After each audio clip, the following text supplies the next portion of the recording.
What do dead kings dream of? Maybe it's not legacy they seem to lose that faster than they lose their crowns. Maybe it's silence, the kind you bury under palaces, oceans, and lies. From golden thrones that vanished overnight to emperors whose hearts are still missing, these aren't just stories, they're warnings carved in royal blood. This isn't history, it's what's left after history forgets. 30 royal mysteries, 0 answers, and one cold truth. Power doesn't die, it just disappears. Welcome to 30 unexplained royal mysteries that will make you chill. Before we dive into the first disappearance, take a second to hit subscribe if you're into ancient secrets, royal scandals, and bedtime stories with body counts. You're in the right palace. Also, drop a comment. Where are you watching from? What time is it in your kingdom right now? Midnight? Noon? Somewhere in between? We're about to time travel, so let's see how far we're all coming from. Tomb of Cleopatra and Mark Antony. It begins, as most good disappearances do, with a legend. According to Plutarch, Cleopatra and Mark Antony were buried together after the asp, after the dagger, after Egypt fell to Rome. A final act of doomed intimacy, shrouded in incense smoke and imperial shame. A royal tomb built for a queen and her Roman lover, somewhere between myth and masonry. But like so many promises made at the edge of empire, no one has seen it since. Not that they haven't tried. Archaeologists, treasure hunters, mystics, billionaires with a messiah complex countless have chased the grave of Cleopatra VII and Mark Antony, seduced by the idea of finding love's mausoleum. Some point to Taposiris Magna, an ancient temple site west of Alexandria. Others say it must lie beneath the modern city itself, drowned in centuries of sediment, concrete, and political decay. A few insist it was destroyed by time, by war, by design. But here's the catch. No trace of the tomb has ever been found. Not a fragment, not a bone, not even a carved stone slab whispering a royal name. Cleopatra, who called herself the new Isis, who held Egypt in her painted palm, is gone. Completely. No sarcophagus, no canopic jars, no grand funerary mask. Just silence where there should have been pageantry. And yet, the world keeps digging. In 2009, a heavily publicized excavation at Taposiris Magna, led by Dominican archaeologist Kathleen Martinez, sparked international attention. She believed that Cleopatra's tomb might have been built within the temple's sacred architecture. The site offered enough intrigue: shafts and tunnels, sealed doorways, and Greco-Roman symbols carved into the ancient stone. Some coins bearing Cleopatra's likeness turned up, a statue fragment, amulets, even a partial mummy or two. The media practically crowned it a discovery before the tomb was found. Spoiler, it still hasn't been. Still, that didn't stop the wave of speculation, or the conveniently cinematic theories. Cleopatra died with the asp in hand, Mark Antony with a sword in his gut, and their bodies were carried away by loyalists who defied Octavian's wrath. The tomb, supposedly, was permitted by the future Augustus himself, a favor to history or a PR stunt. But did it even happen? Modern scholars have started to question everything. For one, Plutarch was writing over a century after Cleopatra's death. His sources? Likely hearsay, Roman propaganda, or poetic license. Others argue that the very idea of the shared tomb was a literary flourish, not a historical fact. After all, the image of the tragic lovers united in death plays far too neatly into Western romantic obsession, and the archaeological record isn't helping. Despite advanced scanning technology, ground-penetrating radar, satellite imaging, and even underwater archaeology, no structure resembling a Ptolemaic royal tomb has been found anywhere near Alexandria. And frankly, the idea that a monument of that scale just disappeared is problematic, unless it was destroyed systematically, thoroughly, and with motive. Let's talk motive. Rome had plenty of reasons to erase Cleopatra. She wasn't just a queen, she was a symbol of resistance, of female power, of foreign rule. She was the last of her dynasty, the last ruler of an independent Egypt. Octavian, soon to be Augustus, needed to control the narrative. In Roman propaganda, Cleopatra was recast not as a sovereign monarch, but as a manipulative seductress, the wicked witch of the Nile who corrupted noble Antony. In that version of history, she deserved oblivion. So maybe, just maybe, she got it. Not just politically, physically. But then there's the counter-argument. If Rome wanted her erased, why allow a tomb at all? There's a deeper, stranger theory, that her tomb was never meant to be found, not by accident, not by decay, but by design. An act of disappearance worthy of a queen who styled herself a goddess. Some believe Cleopatra chose to vanish, to take her final resting place out of reach, out of time. A buried riddle, a vanishing act, a royal legacy encrypted in sand. This version paints her not as a victim of erasure, but as the architect of her own myth.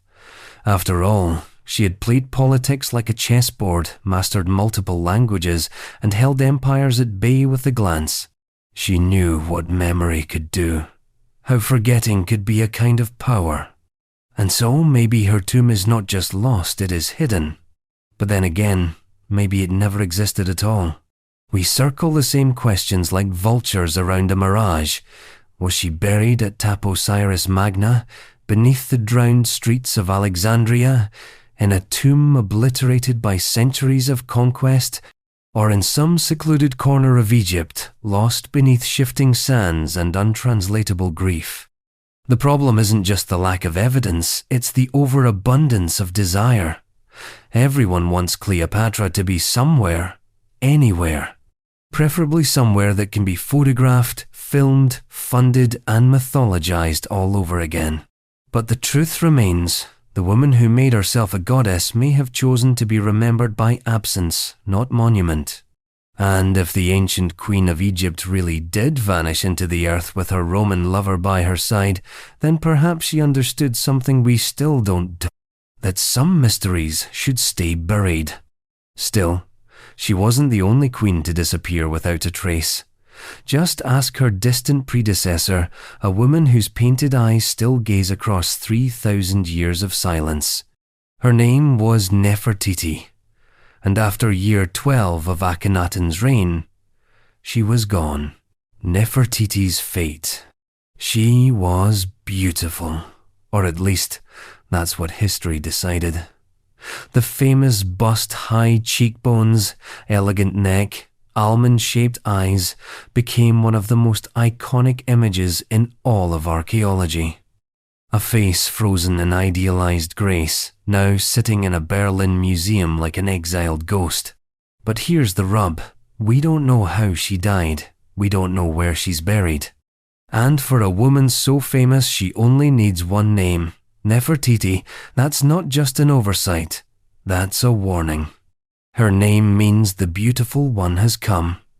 She arrived like a myth, married the heretic Pharaoh Akhenaten, and together they launched one of the strangest religious experiments in ancient history. Forget the gods, they said. Forget Amun, Osiris, Thoth. There is only Aten the sun disk, a blazing, impersonal deity who didn't walk among humans or fight off crocodile demons in the underworld. Just a radiant orb shining above the desert, demanding exclusive devotion. This was monotheism before Moses, before Christ, before the word monotheism even existed. And right there beside Akhenaten stood Nefertiti, More than just queen consort, she was depicted as nearly equal in size, stature, and sacred power. In some art, she's shown smiting enemies. In others, worshipping Aten alone. She wasn't a royal ornament. She was a ruler, possibly even a co-regent. Then, in year 12 of Akhenaten's reign, she vanishes. Poof! No funeral stelae, no tomb inscriptions, no mummy, no body. The historical record simply closes its mouth and refuses to speak. Now, to be clear, people don't just vanish from ancient history unless someone wants them to. This is where the theories multiply like sandflies on a Nile flood. Some say she died in year 12, perhaps from plague, childbirth, assassination, or divine burnout. Others argue she lived longer, even took power after Akhenaten's death, ruling as the mysterious pharaoh Smenkhare, a king who appeared suddenly, ruled briefly, and left behind nothing but confusion. Let's talk about Smenkhare. He shows up in inscriptions in the final years of the Amarna period, sometimes as co-regent, sometimes solo. But here's the thing, scholars can't even agree on Smenkhare's gender. Was he Akhenaten's younger brother, a son, a political stand-in? Or was he she, Nefertiti, in disguise, wielding male authority in a patriarchal world? It wouldn't be the first time an Egyptian queen took on male royal titles. Hatshepsut did it a century earlier, so why not Nefertiti? Especially if the political situation after Akhenaten's death required continuity, a soft reboot of a collapsing regime. But this raises more questions than it answers. If Nefertiti was Smenkhare, then where is the tomb? Why no monument, no legacy? Why was her name scrubbed from some records but not others? Why the ambiguity? And if she wasn't Smenkhare, if she died earlier, then why is there no trace of that either? Theories get darker. Was she murdered in a palace coup, eliminated by religious conservatives trying to claw their gods back into power? Or more tantalizingly, did she orchestrate her own erasure, the way her stepson Tutankhamun later erased Akhenaten's entire legacy? Imagine that. Nefertiti, watching her husband's theocratic empire unravel, seeing Aten worship falter, the people whispering old gods' names in secret. Perhaps she chose political survival over immortality, buried her past, buried herself, literally. Speaking of burial, there's the theory that refuses to die, that Nefertiti lies hidden in Tutankhamun's tomb. In 2015, radar scans of KV-62, the Boy King's famous burial chamber, suggested possible hidden doorways. The theory was that the tomb was a modified version of an earlier structure, hastily converted to house Tut after his unexpected death. Nicholas Reeves, an Egyptologist with a flair for narrative, proposed that behind one wall might lie the tomb of Nefertiti untouched, sealed for over 3,000 years. The world held its breath. Then came the conflicting scans. One radar survey said yes, anomalies exist. Another said no solid rock. Egypt's Antiquities Ministry played politics with the data. Funding dried up. The hype withered. But the theory never truly died. It just slipped back into the sand. Because here's the thing, if Nefertiti's tomb has been found, and it is inside Tutankhamun's, then the implications are massive. It would rewrite the Amarna period, confirm her co-regency or rule, possibly even offer the first royal female burial to survive intact. But if the tomb doesn't exist, if she lies elsewhere, or nowhere at all, then we're back to staring at a bust in a foreign museum and pretending it's enough. Let's not forget, the bust itself has no inscription, no name. It was found in the studio of the sculptor Thutmose, and for all its haunting beauty, it tells us nothing. It's an image, not a fact. A symbol of presence that proves nothing about where she went. And that, really, is the cruel genius of Nefertiti's mystery. She is everywhere in the art of her time, painted, sculpted, praised, yet entirely absent from history's endnotes. A woman turned into a myth, then a phantom, then a riddle carved in limestone. It's possible that her fate was sealed by politics, that her disappearance was deliberate, state-sponsored, the ancient equivalent of being scrubbed from Wikipedia. But it's equally possible that she vanished by chance, died without fanfare, buried in a lost tomb, and simply fell victim to time's indifference. Whichever version you choose, the end result is the same: a powerful queen who rewrote the rules of Egyptian royalty only to be erased mid-sentence. A ruler whose life remains a question mark flanked by pyramids. Still, there's one thing we do know. Tutankhamun followed her, perhaps as her son, perhaps as her successor. His name means living image of Amun, a not so subtle rejection of the sun disk and everything Nefertiti and Akhenaten had built. And yet, his legacy isn't any clearer. His tomb was full, but his story was hollow. Even now, we don't know how he died. But of course, everyone has a theory. How Tutankhamun died. He wasn't supposed to be famous. Tutankhamun, born Tutankhaten, mind you, was a minor king by every metric that mattered. Young, fragile, and politically neutered, he ruled for barely a decade in one of Egypt's most chaotic periods. No great wars, no towering monuments, no flood-defying feats of engineering, just a boy king with brittle bones and a dozen advisors breathing down his neck. And yet, he became the most famous pharaoh of all time. Not because of how he lived, but because of what he left behind: a tomb, mostly intact, glittering with impossible wealth and more curses than answers. When Howard Carter opened it in 1922, it wasn't just Egyptology that changed. It was the global imagination. Suddenly, everyone had Tut fever.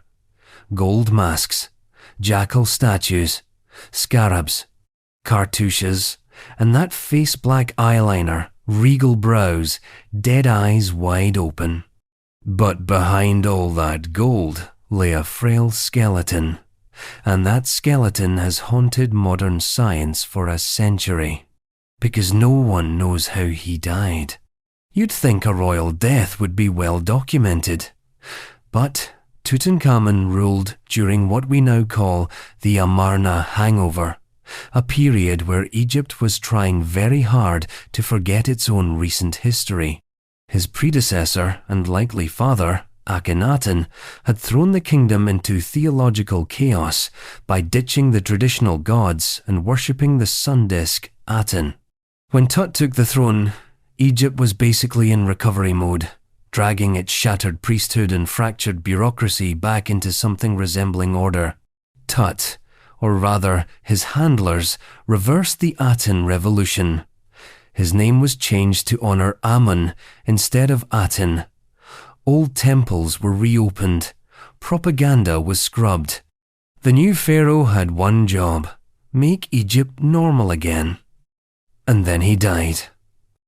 At age 19, let's just lay out the body, literally. When Tutankhamun's mummy was first unwrapped in 1925, it was already in bad shape, damaged by the resin used in his burial, cracked from ancient mishandling, and maybe even burnt in his own sarcophagus. Yes, that's a thing. He might have spontaneously combusted in his tomb, sort of. Despite this mess, several attempts have been made to figure out how he died. Theories abound. 1. Infection from a broken leg. CT scans showed that Tut had a major fracture in his left femur. Some said it looked like a compound break, painful, sudden, possibly the result of a fall or chariot accident. If it became infected, that could have killed him in days. But was it caused before or after death? The embalming process wasn't exactly gentle, and the damage could be post-mortem. 2. Malaria. In 2010, DNA studies suggested he had malaria. Multiple strains, in fact. Combined with his weak immune system, this could have been the tipping point. But again, malaria's symptoms don't fossilize. We're reading viruses into a corpse that's been marinating in resin for 3,000 years. 3. Genetic illness. Let's talk about the royal gene pool. Tut's family tree is basically a tumbleweed. His parents were siblings. His wife was also his half-sister. His own daughter's 2 stillborn mummies were likely the result of devastating genetic defects. CT scans showed that Tut had a clubfoot, a curved spine, and necrosis in his bones. Some say he needed a cane to walk, others say he could barely stand. Add all this together and you get a tragic image. A teenage ruler racked by congenital disease, living in an age of political turmoil and ancient medicine. Death may not have come as a shock. But still, no single theory holds up without cracks. The broken leg could be post-mortem. The malaria, plausible, but not definitive. The genetic defects, real, but not necessarily fatal by 19. And then, of course, come the fringe theories. Was he murdered? Political assassinations are an old Egyptian hobby. Maybe his advisors got tired of the bloodline. Maybe he was a pawn in someone else's game and outlived his usefulness. After all, his vizier became pharaoh immediately after Tut's death and married his widow. Coincidence? History's full of convenient marriages. Or maybe it was an accident, a chariot crash, as some Egyptologists once claimed, though that doesn't line up with the evidence. A sickly boy with a clubfoot riding in a war chariot sounds more like bad fan fiction than reality. The tragedy of Tutankhamun is that he's a symbol without substance. He didn't conquer, he didn't build, he didn't endure, but he died. And the world, quite literally, opened his grave. All of this speculation is because death, when it comes to kings, isn't allowed to be mundane. A fractured leg and a fever don't satisfy the myth. They don't scratch the itch of mystery. The world wants murder, drama, curses, ancient vengeance. But sometimes death is just sad, arbitrary, anatomical. Still, Tut wasn't the only ruler swallowed by history. Some kings vanish so completely, their names echo like thunder with no lightning. Take Genghis Khan, for instance, a man who conquered the largest land empire in human history. You'd think they'd at least know where he's buried. They don't. The lost tomb of Genghis Khan. He died on a horse. That's one version. Another says he was thrown from it. Some whisper he fell in battle. Others suggest internal injuries from an accident or wounds from a revenge killing struck down not by an army, but by a woman he tried to take. Or perhaps, most fittingly, no one knows at all. Genghis Khan, the man who made empires bleed, vanished into the earth with no final image, no imperial portrait, no grave to honor or defile. The most powerful man of the 13th century left behind an empire that would reshape the world, but took his body with him into oblivion. There is something unnervingly symmetrical about that. Genghis Khan conquered over 12 million square miles of territory. An empire larger than Rome, larger than Alexander's, larger than any before or since. From the frozen plains of Siberia to the walls of Hungary, from the Pacific Ocean to the Persian Gulf, his armies rode like thunder, burning cities, toppling dynasties, and rerouting the very shape of the world. Entire civilizations adjusted to his presence or were ground under it. And then he died. In 1227, somewhere in the region of Western Sia, the great Khan stopped breathing. His sons were summoned, his banners lowered, but the mourning, like the death, was hushed, controlled, veiled in secrecy. According to Mongol tradition, and here's where history starts to slip into ritual, his funeral procession returned home, carrying his body in complete silence. Soldiers killed any witnesses they encountered along the way. Herds of horses trampled the burial site to erase the landscape. Some stories claim a river was diverted over the grave. Others say an entire forest was planted to hide it.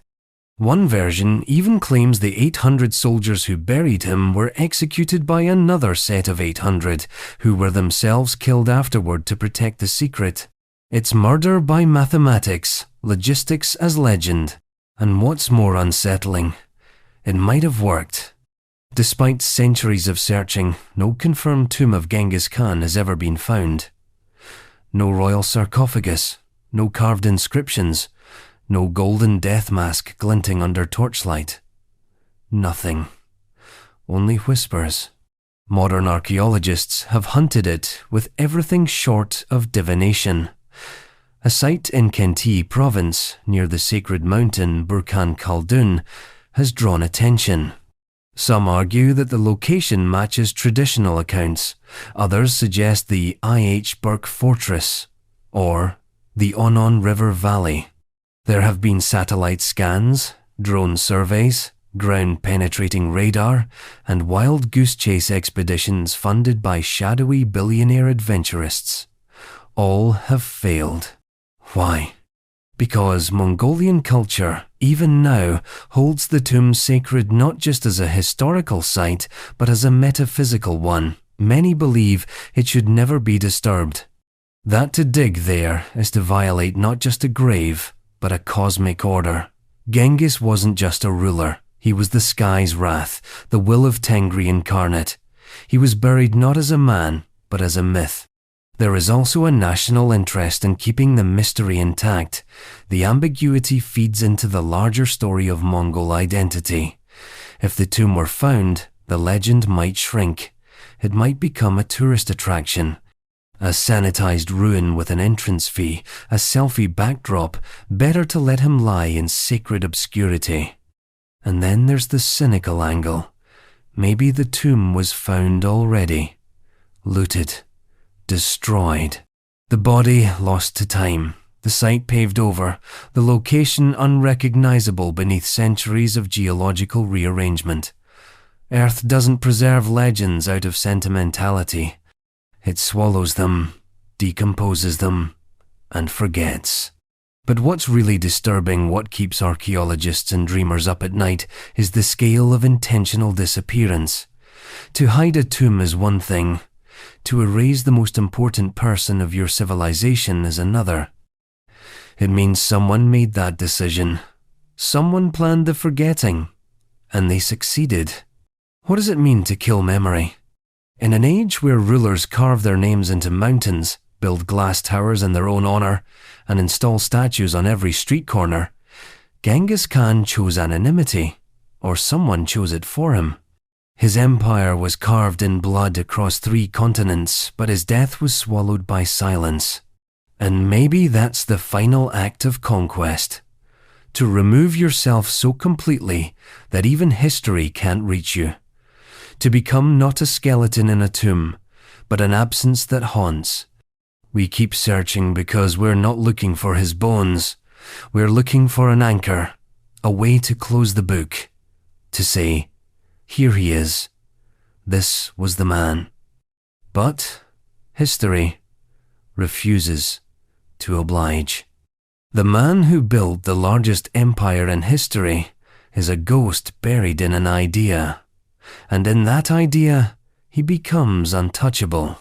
But while the tomb of Genghis Khan may have vanished from sight, another emperor's remains lie tantalizingly close, just a mound, really, in the center of China. So close we can see it. So vast it dwarfs even the Great Pyramid. And yet no one dares to open it. Inside, Qin Shi Huang's unopened tomb. It's not a tomb. It's a warning label carved into the earth. Qin Shi Huang, the first emperor of a unified China, died in 210 BCE, but he hasn't really left. His mausoleum still sits beneath a man-made hill in Shanxi province, rising like a mute volcano above farmland and urban sprawl. It's the kind of place that seems deceptively ordinary until you remember what's underneath. This isn't a grave, it's a buried apocalypse. The outer portions have been touched. You know the part. The terracotta army, those ranks of stone soldiers unearthed by startled farmers in 1974. Thousands of them, frozen mid-March, each face unique, carved with eerie precision. They were only the guards, the welcome committee, a deterrent to grave robbers and archaeologists alike. The real tomb, the inner chamber, is still sealed, untouched. Not because no one can open it, but because no one dares. Let's rewind. Qin Shi Huang was a man obsessed with permanence.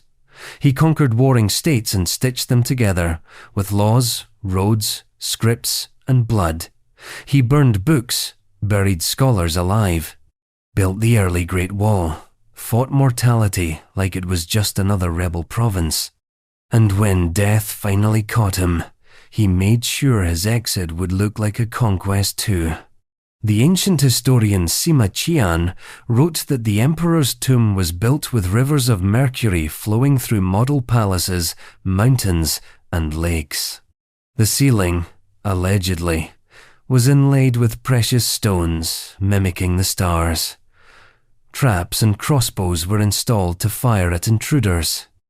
It was an entire kingdom buried alive, a simulation of power so elaborate it became indistinguishable from madness.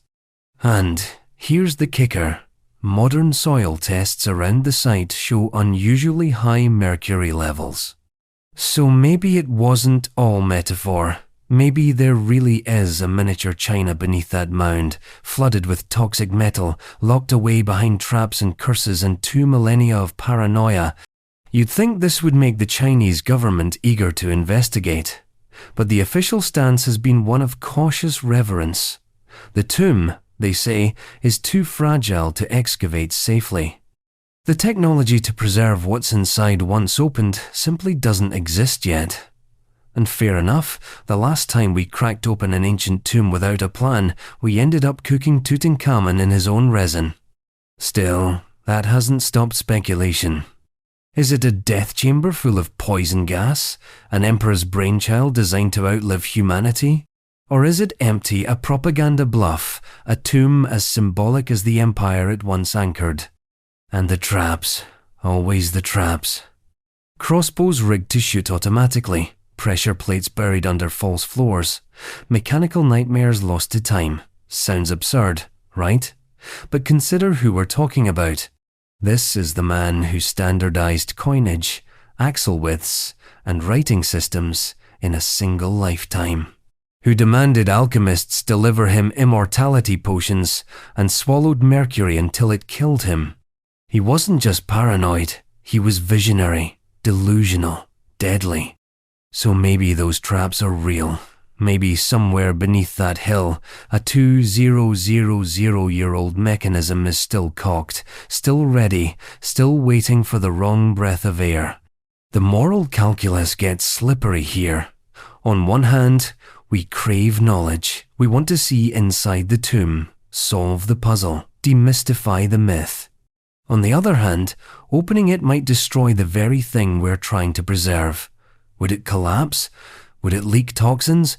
Would the mercury turn the tomb into a chemical death trap? Or worse, what if we open it and find nothing?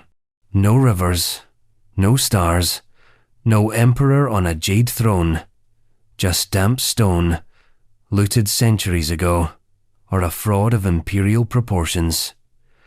The whole story could be a mausoleum-sized bluff, but it's the not knowing that gives it power. The unopened tomb is more terrifying than anything we could dig up. It's Schrödinger's sarcophagus. Until we open it, it holds both the greatest archaeological discovery of all time and absolutely nothing. Which, of course, makes it irresistible. The urge to open it is primal, We want to look death in the face. We want to see how power dreams of eternity. We want to stand at the center of a machine built to make a man immortal. But China has left the tomb sealed, for now. Maybe because it's sacred. Maybe because it's unstable.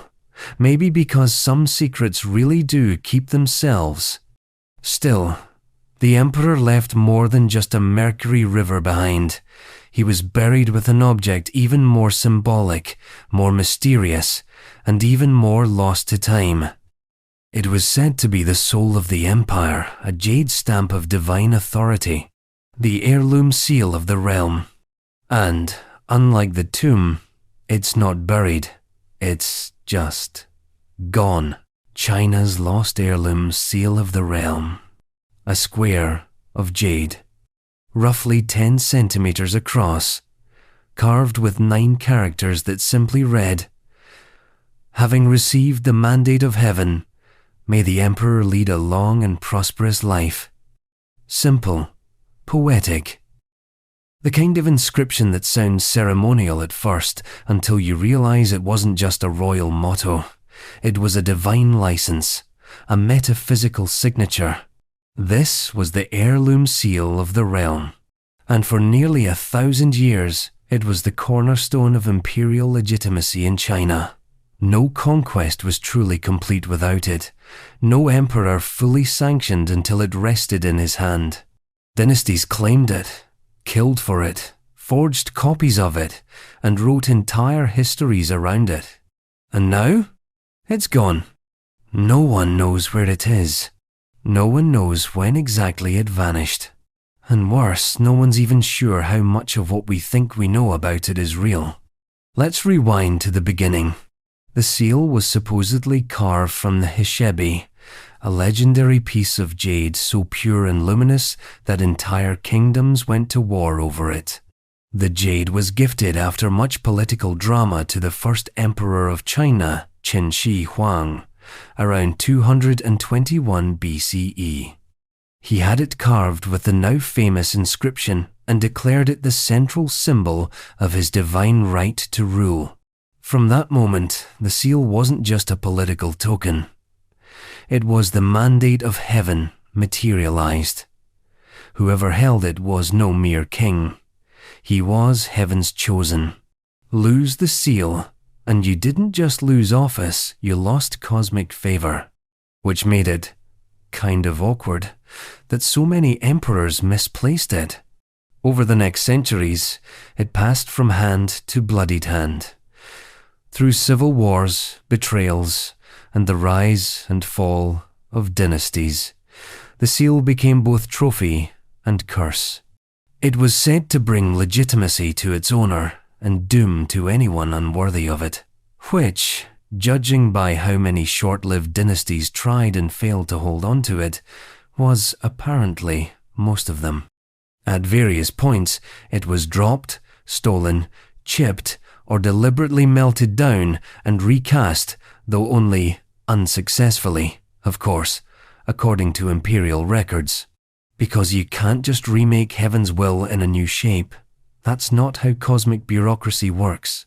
The Han dynasty claimed it, then the 3 kingdoms, then the Jin, and on it went each ruler clutching the seal as if it were a divine grenade pin. Its absence during a transition of power could trigger mass doubt, even rebellion. But somewhere in the chaos of China's fracturing empires, it vanished. Some say it was lost during the 5 dynasties and 10 kingdoms period, a century of warlords, puppet emperors, and shattered unity. Others claim it was gone much earlier, and later dynasties simply lied, forging replicas and writing it back into their legitimacy after the fact. The Song dynasty may have never seen the real thing. The Ming, probably holding a fake. The Qing claimed to have several authentic seals, which is, suspicious. And yet they all spoke of it in reverent tones, as if even pretending to possess the heirloom seal gave them some spectral authority, a kind of political ghostwriting by heaven itself. It gets weirder.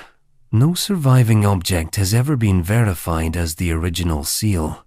Museums in China and Taiwan have collections of imperial seals, some exquisite, some ancient, but none conclusively matches the descriptions of the heirloom seal. Most are clearly from later dynasties. Some are artistic commemorations, others are complete forgeries. So, what happened to it? One theory suggests it was lost during a siege thrown into a well, perhaps, to keep it from falling into enemy hands. Another says it was deliberately destroyed by a crumbling regime unwilling to let their successors claim divine favor. There's even the idea that it was buried with an emperor in secret, lost in a tomb that no one dares to open, which, seems to be a pattern. But the real question might not be where it is. It might be why it was allowed to disappear. Because as dynasties modernized, as China's concept of legitimacy shifted from heavenly mandate to bureaucratic power, maybe the seal lost its magic. Maybe the idea of a divine stamp felt embarrassing, like carrying a dead phone that used to control the weather. Maybe heaven got tired of co-signing every throne. Still, it lingers in the imagination. A tiny square of jade with the power to crown emperors and dethrone impostors, lost to time, or hidden, or buried beneath 1,000 years of political embarrassment. Whatever the case, the heirloom seal remains one of the most symbolically loaded objects never found, a royal relic that promised cosmic order and delivered centuries of chaos. But China's imperial mysteries don't stop with objects. Some disappearances are even more personal. Like an emperor who vanished so completely after being overthrown that he might have spent the rest of his life as a monk, or a ghost. The vanished Jianwen emperor. His reign lasted 4 years. His disappearance has lasted 6 centuries.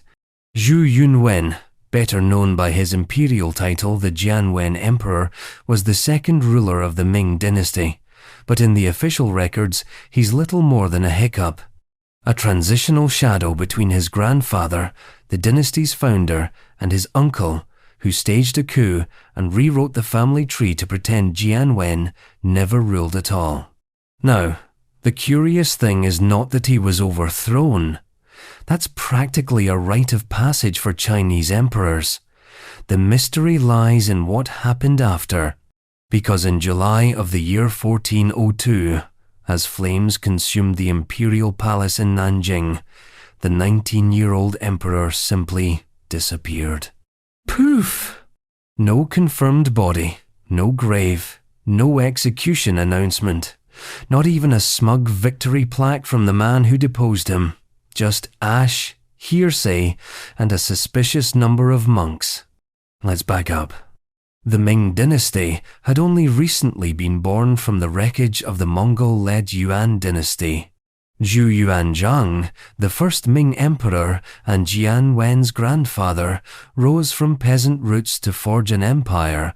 He was brutal, paranoid, and effective traits he did not entirely pass down to his grandson. Jianwen came to the throne at 17, determined to civilize the court and curtail the power of his own uncles, who had been given princely titles and vast military command. The most dangerous of these was the Prince of Yanzhudi, who controlled the north and had spent years building his army in Beijing while pretending to play nice. When Jianwen started arresting his relatives, Zhu Di took it personally. He launched the Jingnan Rebellion in 1399. For 3 years, North and South waged a civil war that was, on paper, about family order, but in reality was a contest of survival. In 1402, Zhu Di marched into Nanjing. The palace caught fire. Jianwen, his empress, and his crown prince were said to have perished in the flames, but no remains were recovered. Zhu Di took the throne as the Yongle emperor. He declared the Jianwen era illegitimate, ordered every official record of his nephew's reign destroyed, had monks, historians, and former loyalists executed or re-educated. He was so thorough that for a while, even mentioning Jianwen's name could be seen as a subversive act, And yet, rumors flourished. The most persistent claimed that Jianwen had shaved his head, put on robes, and escaped the palace inferno by becoming a Buddhist monk. That he wandered China in secret, hiding among the temples and monasteries like a royal phantom in saffron. That he lived out his days reciting sutras instead of edicts, watched by heaven but invisible to history. The Yongle emperor, paranoid as ever, seemed to take the rumors seriously. He ordered secret agents and emissaries to scour the country's temples for suspicious monks, arrested and interrogated abbot after abbot. Monastic life during Yongle's reign became a risky business. But still no captured emperor, no corpse, just echoes. Even decades later, reports surfaced of old monks claiming to be the deposed emperor.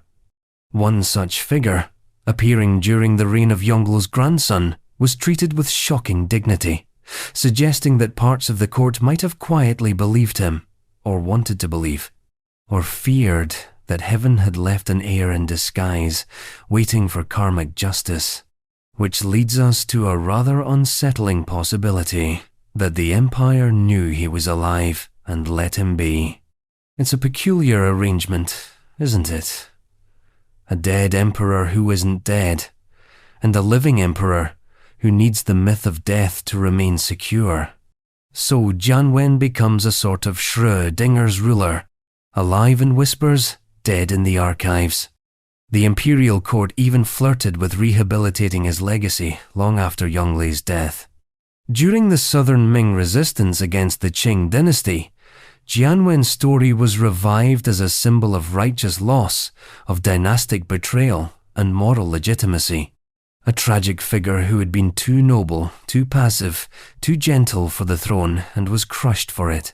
And perhaps that's the real core of the mystery.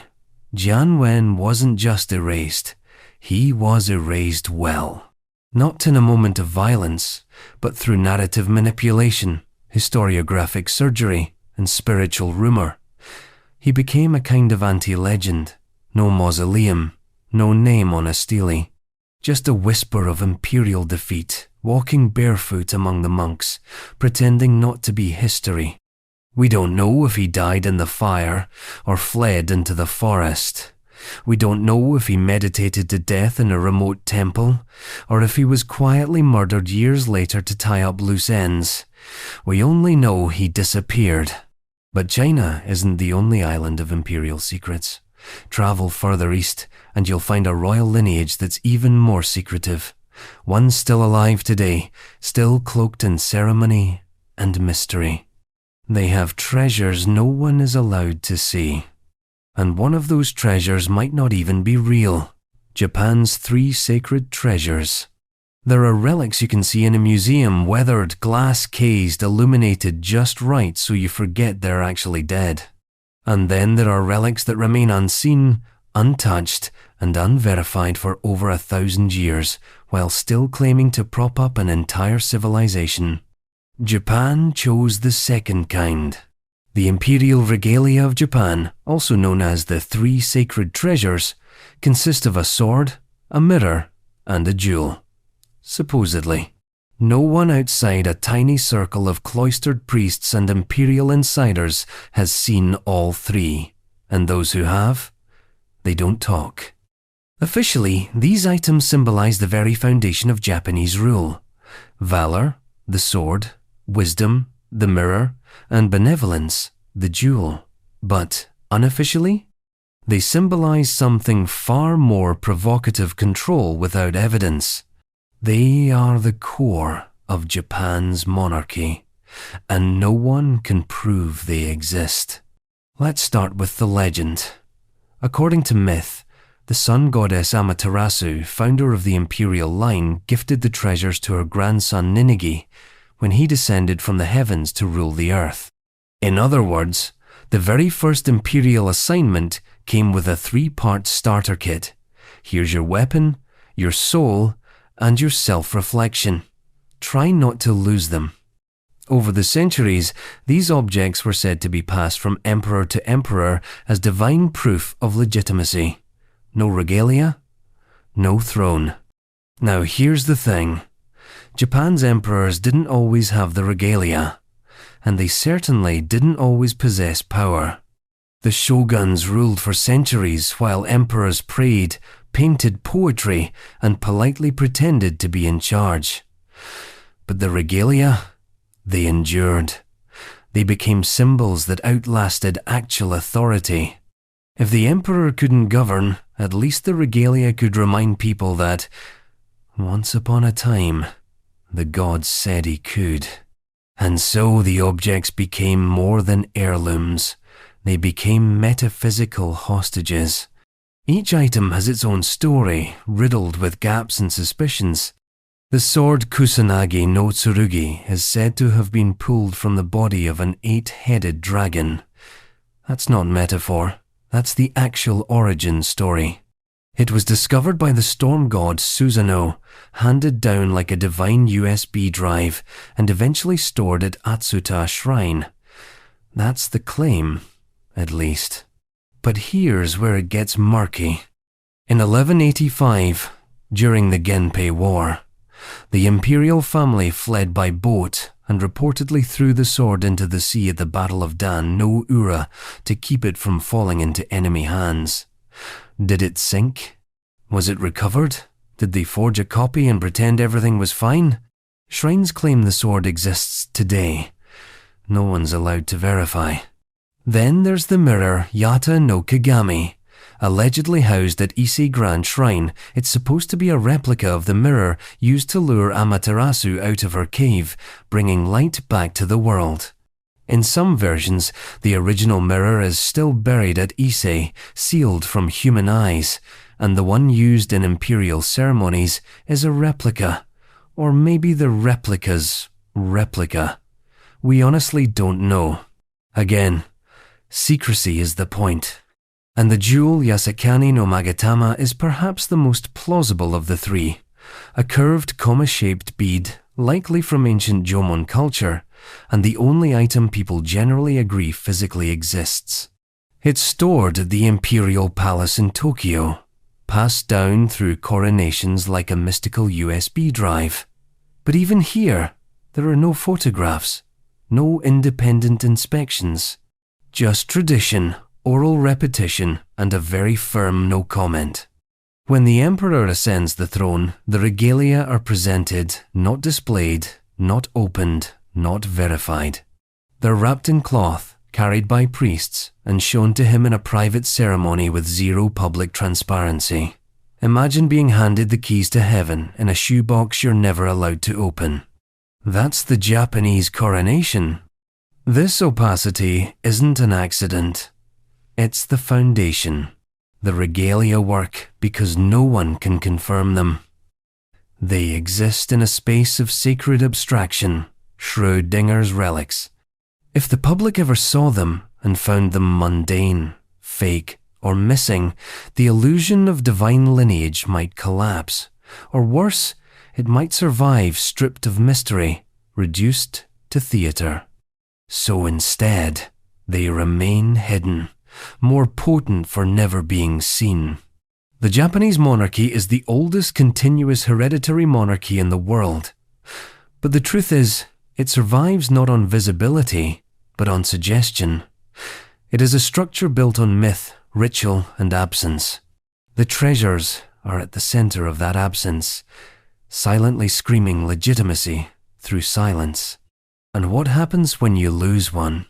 Well, Japan may already know, because if the sword was really lost at Dan-no-ura in 1185, then everything we've seen since has been a performance, a delicate, unbroken lie, a ritualistic sleight of hand, reverent, national, almost holy. And that sword? It may still be underwater, or not, which leads us to a battle, a sea. A drowning boy emperor clutching a blade that may or may not have survived. And one of the strangest disappearances in Japan's imperial memory. Did the sacred sword sink at Dan-no-ura?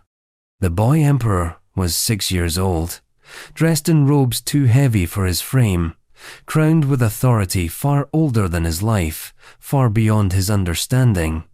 His name was Emperor Antoku, child of the Taira clan, an imperial pawn in a war that had already decided his fate, long before he could read his own name. On the 25th of April, 1185, his navy faced the Minamoto forces in the narrow strait of Dan-no-ura, where the inland sea of Japan funnels into something sharp and brutal. The water churned with prophecy and betrayal. The battle didn't last long. And as the tide turned literally, as the current shifted in favor of the Minamoto fleet, the Empress Dowager wrapped herself and her grandson in ceremonial robes and jumped into the sea. But not before she made sure to take the regalia with her. That's the story, anyway. Because the three sacred treasures, those elusive, mostly invisible artifacts we already don't get to see, weren't just ceremonial. They were spiritual keys to the Japanese throne. The sword Kusanagi was the centerpiece. Not just a weapon, but a divine signature passed down from gods to emperors. A blade born in myth, legitimized in ritual, and carried aboard the ship like a divine hostage. And then, according to tradition, it sank. Except did it? That's the question that's been hanging over the imperial line ever since. The official story says the sword was lost in the sea when Antoku drowned. That it was either taken to the ocean floor by loyalists or slipped from panicked hands and vanished beneath the waves. One version even claims it was cursed to sink to prevent it from falling into enemy hands. Another suggests it wasn't even real. The sword on board was a copy, a decoy, the real one hidden safely elsewhere in anticipation of defeat. All we know for certain is this: the Minamoto forces didn't get the sword. But here's the strange part. Not long after the battle, the imperial family declared that the sword had been restored. No explanation, no details. Just a quiet institutional shrug and a ceremonial continuation of everything that came before. The ritual resumed, the coronations went on, the imperial authority flowed like nothing had happened. But the object at the center of it, this talisman of divine inheritance, had been replaced, or retrieved, or replicated, or forgotten. And no one said a word, because that's how power works when it's built on narrative, not proof. The sacred sword today, if it exists, is allegedly housed at Atsuta Shrine, but no outsider has seen it, no scholar has studied it, no government has verified it, and no official has ever acknowledged whether it's the same blade that sank at Dan-no-ura, or whether there ever was a blade at all. Here's the deeper unease. If the sword was truly lost, and if the object now being revered is a facsimile or forgery, then the entire mythology of imperial continuity has been at least symbolically compromised. But no one will admit that. Because this isn't just a missing object, it's a philosophical threat, a ghost inside a national dream, and dreams, as any power structure will tell you, are best left uninterrupted. Which is why the sword was never officially declared lost. It was just restored. Like a corrupted file you pretend never glitched. You close the window, restart the machine, and carry on as if nothing happened. Because to do otherwise would be to question the very nature of heaven's favor. And that's not a conversation you want to have with a divine monarchy. So maybe the sword still lies at the bottom of the sea, covered in barnacles and divine silence. Or maybe it never left its shrine. Or maybe, in a twist befitting a nation of elegant illusions, the sword is less important than the belief in the sword. But that's not the only imperial artifact tied to sacred identity and contested presence. Travel further west to a land of highlands and incense, where another monarchy once claimed descent not from gods, but from biblical royalty. And at the center of that claim sits a box, untouchable, unseeable, unverifiable. They call it the Ark, Ark of the Covenant and the Solomonic line. It's the kind of claim that sounds like something whispered at the edge of a conspiracy theory convention. That a wooden box, gold-plated, thunderous, holy, rests not in Jerusalem, nor in Rome, nor in some Indiana Jones warehouse, but in a dark chapel in Ethiopia, and that it has been there for nearly 3,000 years. The Ark of the Covenant, yes, that Ark is said to sit within the Church of Our Lady, Mary of Zion, in the northern Ethiopian city of Axum, guarded by a single monk who may never leave the grounds, never see another human face, and never confirm to anyone whether the object he's watching is the real thing. There is no tour. There are no photos. There is only silence. And here's the more staggering part. Ethiopia's imperial lineage rested entirely on the assumption that this claim is true. This isn't just an Old Testament curiosity that wandered out of the Bible and got lost in Africa. This is the foundation of an entire monarchy, a political theology claiming that the Ethiopian royal line descended directly from King Solomon of Israel through his union with the Queen of Sheba. The story goes like this. The Queen of Sheba, known as Makeda in Ethiopian tradition, visited King Solomon in Jerusalem. They had a child, Menelik III, who was raised in Ethiopia but travelled to Jerusalem as a young man to meet his father. Upon returning home, he was accompanied by the sons of Israelite nobles, and, depending on which version of the legend you prefer, the Ark of the Covenant, either taken deliberately or spirited away by divine command. Menelik didn't ask permission. God, allegedly, didn't mind. And thus, the Ark carrier of divine law, the very presence of God on earth, left its biblical homeland and took up permanent residence in Africa.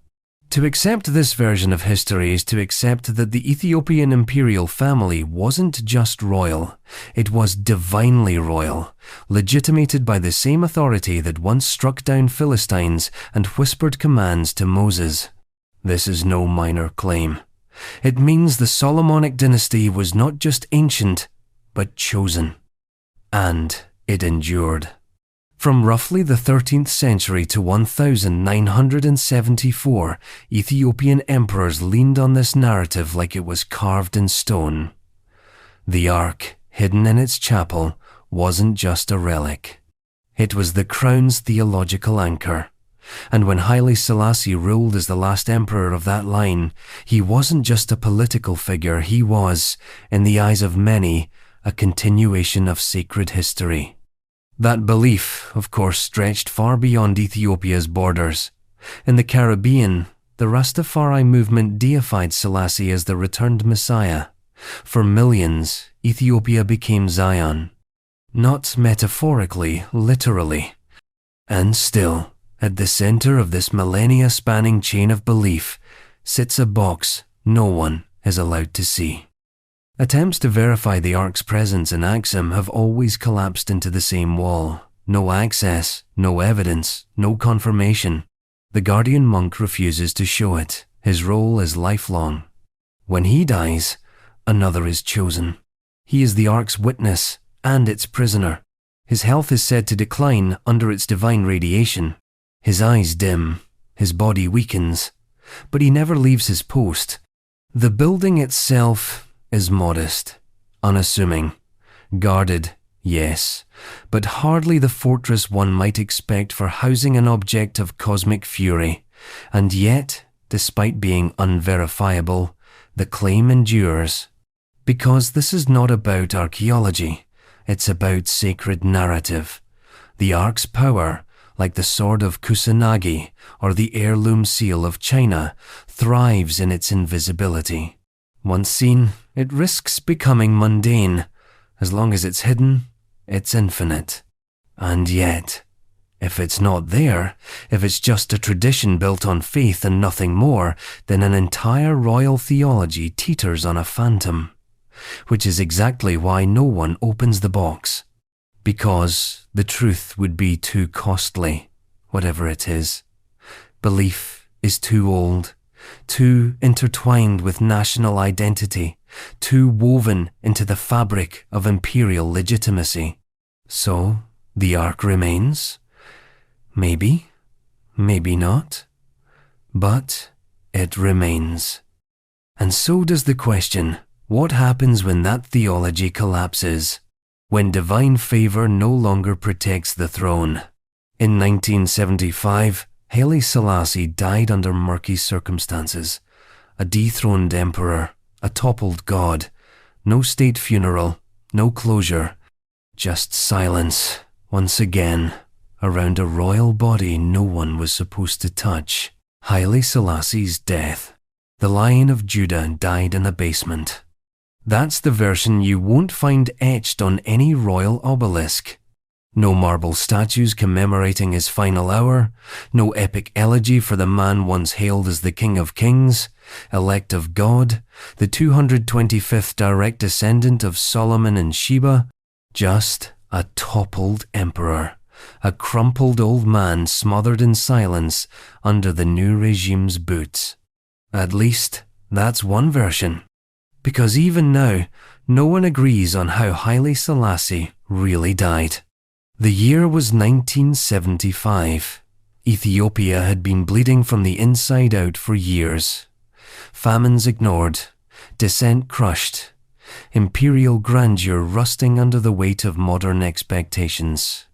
The revolution had already happened. The Derg, a Marxist military junta, had taken over in 1974 and placed the emperor under house arrest.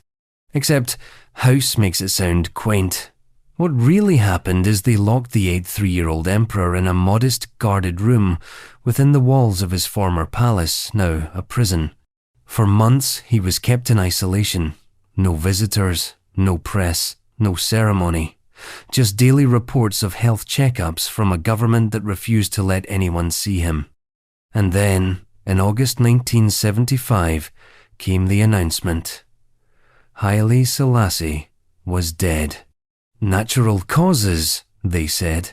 Complications from a prostate operation, they said. And just like that, it was over. But of course, it wasn't, because within hours of the announcement, whispers started slipping through the cracks. Former palace staff and doctors in exile claimed there had been no operation. There had been no illness.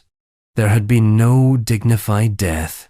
Only a murder, a smothering, a pillow pressed against the old emperor's face by Derg officials under cover of night. A state-ordered assassination disguised as a health bulletin. But here's the thing. For nearly 2 decades, there was no body. No grave. No exhumation. No proof.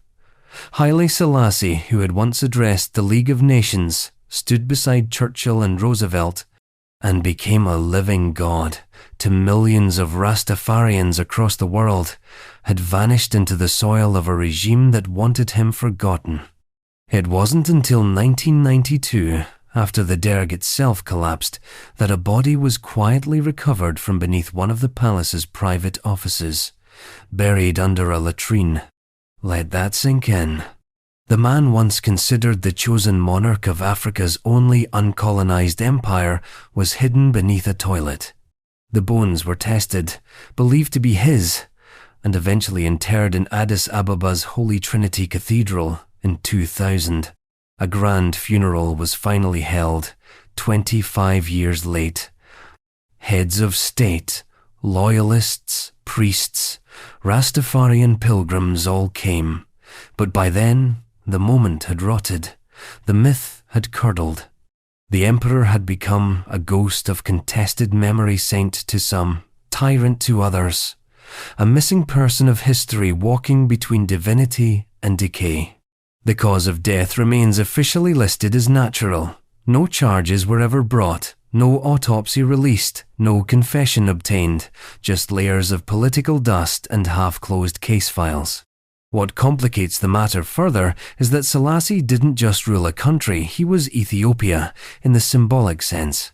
His divine right to rule was encoded in the myth of the Ark, the Solomonic line, and 3,000 years of dynastic memory. Killing him wasn't just regicide, it was symbolic deicide. A way to decapitate not just the head of state, but the soul of the empire itself. And that's why the Derg tried so hard to erase him. They feared him. Even powerless, even dying, he was a threat. His existence reminded Ethiopia of what had been lost and worse, of what still might be true. Because when myths die, they don't disappear, they haunt. The man who had once defied Mussolini and rallied Pan-African dreams ended his life in silence, his final breath taken, if the rumors are true, by the same hands that replaced crowns with rifles. And yet, his story still refuses to close.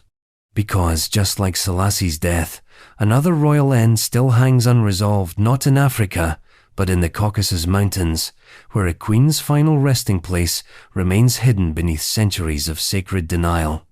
She ruled kingdoms, defied armies, was canonized a saint, and when she died, she disappeared, Queen Tamar's hidden tomb.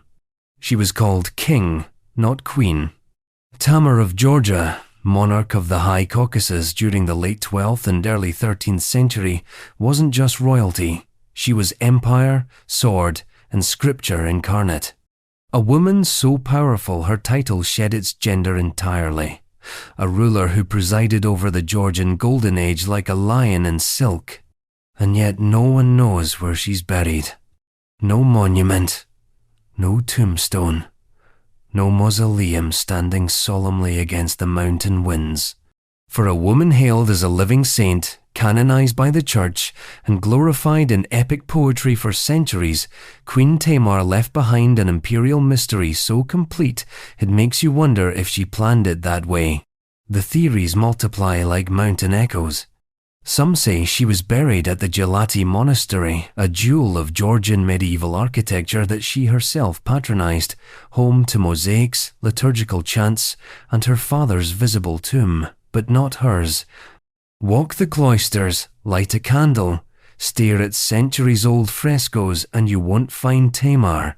Others argue for the Vardzia cave monastery, a fortress of tunnels and chapels carved straight into volcanic rock.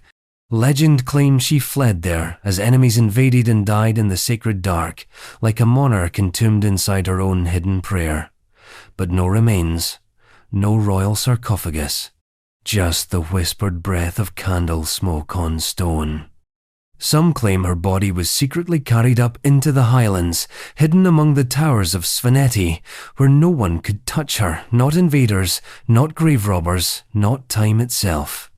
A monarch turned mountain, silent and eternal. And, of course, there's the grandest theory, that her burial site was deliberately concealed, not just for protection, but as a holy act of erasure. That her grave was meant to vanish, to be known only to God. This idea wasn't just romantic, it was strategic. Tamar ruled at a time of political turbulence and geopolitical chess. She had enemies, foreign and domestic. Her early reign was challenged by nobles who weren't thrilled about taking orders from a woman. Her first husband, a Russ's prince, turned abusive and traitorous. She had him exiled. Then she picked her own second husband, ran her own campaigns, built her own legends. She led crusades. She expanded Georgia's territory from the Black Sea to the Caspian. She outruled most of the men who tried to undermine her, and she did it all with a calmness that made her even more terrifying. Tamar was not a conqueror frothing at the mouth. She ruled with religious legitimacy, composed elegance, and terrifying precision. Georgian chronicles depict her as a fusion of virtue and force, a saint with a sword, cloaked in Byzantine gold and divinely sanctioned authority. So why no tomb? Because death is vulnerability. A body is a risk. In the medieval world, graves were raided, desecrated, or turned into relic trading pits. A saint's remains could become loot. A monarch's tomb could become a symbol for enemies. To be found was to be claimed, and Tamar Queen king, Holy Mother of Georgia, was too powerful to be claimed. There's another dimension to this: theology. In Georgian Orthodox belief, saints don't always need earthly markers. The sacred is not in the bone, but in the memory. Tamar's sainthood turned her body into something untouchable. If you found it, what would you do? Display it? Prove she was mortal after all? Better that she vanish. Better that her memory float between monasteries, eternal in its absence. This also allowed the church and state to share her legacy without fighting over a corpse. No single place could claim her, all of Georgia could. And so, for 800 years, Tamar has remained unburied and everywhere. Her image appears in churches, history books, icons, currency. Her legacy is everywhere, but her body is nowhere. It's an act of national myth-making so complete it becomes architecture. Her absence has weight. She's a sovereign ghost haunting every chapel, bell and mountain peak. Of course, this isn't the only case of royal vanishing. History has a morbid fondness for hiding monarchs once they become too symbolic, too dangerous, or too complicated to be remembered properly. And if Georgia's queen disappeared into myth, then Romania's most infamous ruler vanished into something darker entirely. A warlord, a vampire prototype, a prince of blood. And no one knows where his body went. Where is Vlad the Impaler buried? The man who inspired Dracula is missing. Not in the literary sense. Not in the he lives forever in nightmares and candlelit castles sense. No, Vlad III, voivode of Wallachia, scourge of the Ottomans, hero to some and horror story to most, is missing in the most literal way possible. They don't know where his body is. The Prince of Spikes, of forests made from impaled corpses, of psychological warfare so grotesque it made invading armies turn back in nausea, has no confirmed tomb. No grave for pilgrims or critics to weep or spit on. No concrete marker where you can place a flower or stake. For a man whose life was one long scream into the throat of history, his afterlife has been disturbingly quiet. Let's rewind. Vlad was born sometime around 1431 in Transylvania, probably in Sighishuara, while his father Vlad II Dracul was serving the Hungarian crown. The Dracul part comes from the Order of the Dragon, a chivalric group founded to defend Christianity against the Ottoman Empire. That makes Vlad III, the son of the dragon, Dracula. He spent his early years as both a prince and a political hostage. As a teenager, he was imprisoned by the Ottomans alongside his brother Radu, an arrangement meant to keep his father loyal. It didn't work. The family disintegrated into betrayal, murder, and palace coups. Vlad eventually clawed his way back to power, not once, not twice, but 3 times. He ruled Wallachia like a man on fire, an unstable frontier state wedged between Christian Hungary and the expanding Islamic Ottoman Empire. His method of governance, fear, fire, and lots of stakes. The most famous account, likely embellished, possibly true, utterly horrifying, describes a forest of 20,000 impaled bodies left rotting outside the city of Targovishte, a grim welcome for an invading Ottoman army. Supposedly, the Sultan turned around. Vlad had made his point, but his reign, for all its terror and myth, was not endless. In 1476, after a series of betrayals and brief reascents to power, Vlad was killed possibly in battle, possibly assassinated. His head was sent to Sultan Mehmed II in Constantinople, where it was allegedly displayed on a spike. His body? That's where the mystery begins. The most commonly cited burial site is the Snagov Monastery, a quiet island on a lake north of Bucharest. The legend goes that monks risked everything to retrieve his remains and bury him in sanctified ground beneath the church altar, no less. A kind of spiritual insurance policy for a man who had murdered priests and nobles, but claimed to be the hammer of Christendom. Excavations at Snagov in the 20th century found nothing. No body, no grave, just disappointment and empty soil where a tyrant was supposed to lie. Another theory places him at Comana Monastery, which Vlad himself had built. It would be poetic in a grim Eastern European kind of way. Found your own monastery, rule by impalement, and then vanish into the walls you funded. But again, no proof, no confirmed remains. Bones have been tested, retested, carbon dated. None belong definitively to Vlad III. Then come the weirder rumors. Some say his body was spirited away by loyalists, hidden from desecration by his many enemies. Others claim the Ottomans dumped it in a mass grave, or that his bones were stolen and used in occult rituals by the kind of people who own too many candles and not enough light bulbs. And of course, there's the inevitable vampire lore. What if there's no tomb because there was no death? What if Vlad the Impaler didn't just inspire the myth? What if he is the myth? The idea that his grave is empty because he never stayed in it has persisted for centuries, whispered across wine glasses and in tourist shops that sell bat-themed everything. But even if you strip away the fangs and fog, the absence of a grave still matters, because it robs history of closure. It denies us the moral punctuation mark at the end of the sentence. When tyrants die, we like to know where. We need the tomb. The tomb is proof of mortality. And Vlad? He refuses to stay dead in any measurable way. His face is still plastered across Romania's tourist brochures. His name echoes in pop culture. His crimes are dissected by historians, defended by nationalists, and romanticized by Gothic enthusiasts who've never smelled burning flesh. And his body, still unaccounted for. He ruled through horror, he disappeared into mystery, and he left behind only legend. Which brings us to another disappearance too, actually. Princes, young, royal, locked in a tower, then never seen again. Not vampires, not monsters, just boys. And that might be worse. The princes in the tower. They were 13 and 10 years old. Edward V and his younger brother Richard, Duke of York heirs to the English throne, sons of a dead king, vanished behind the walls of the Tower of London in the summer of 1483.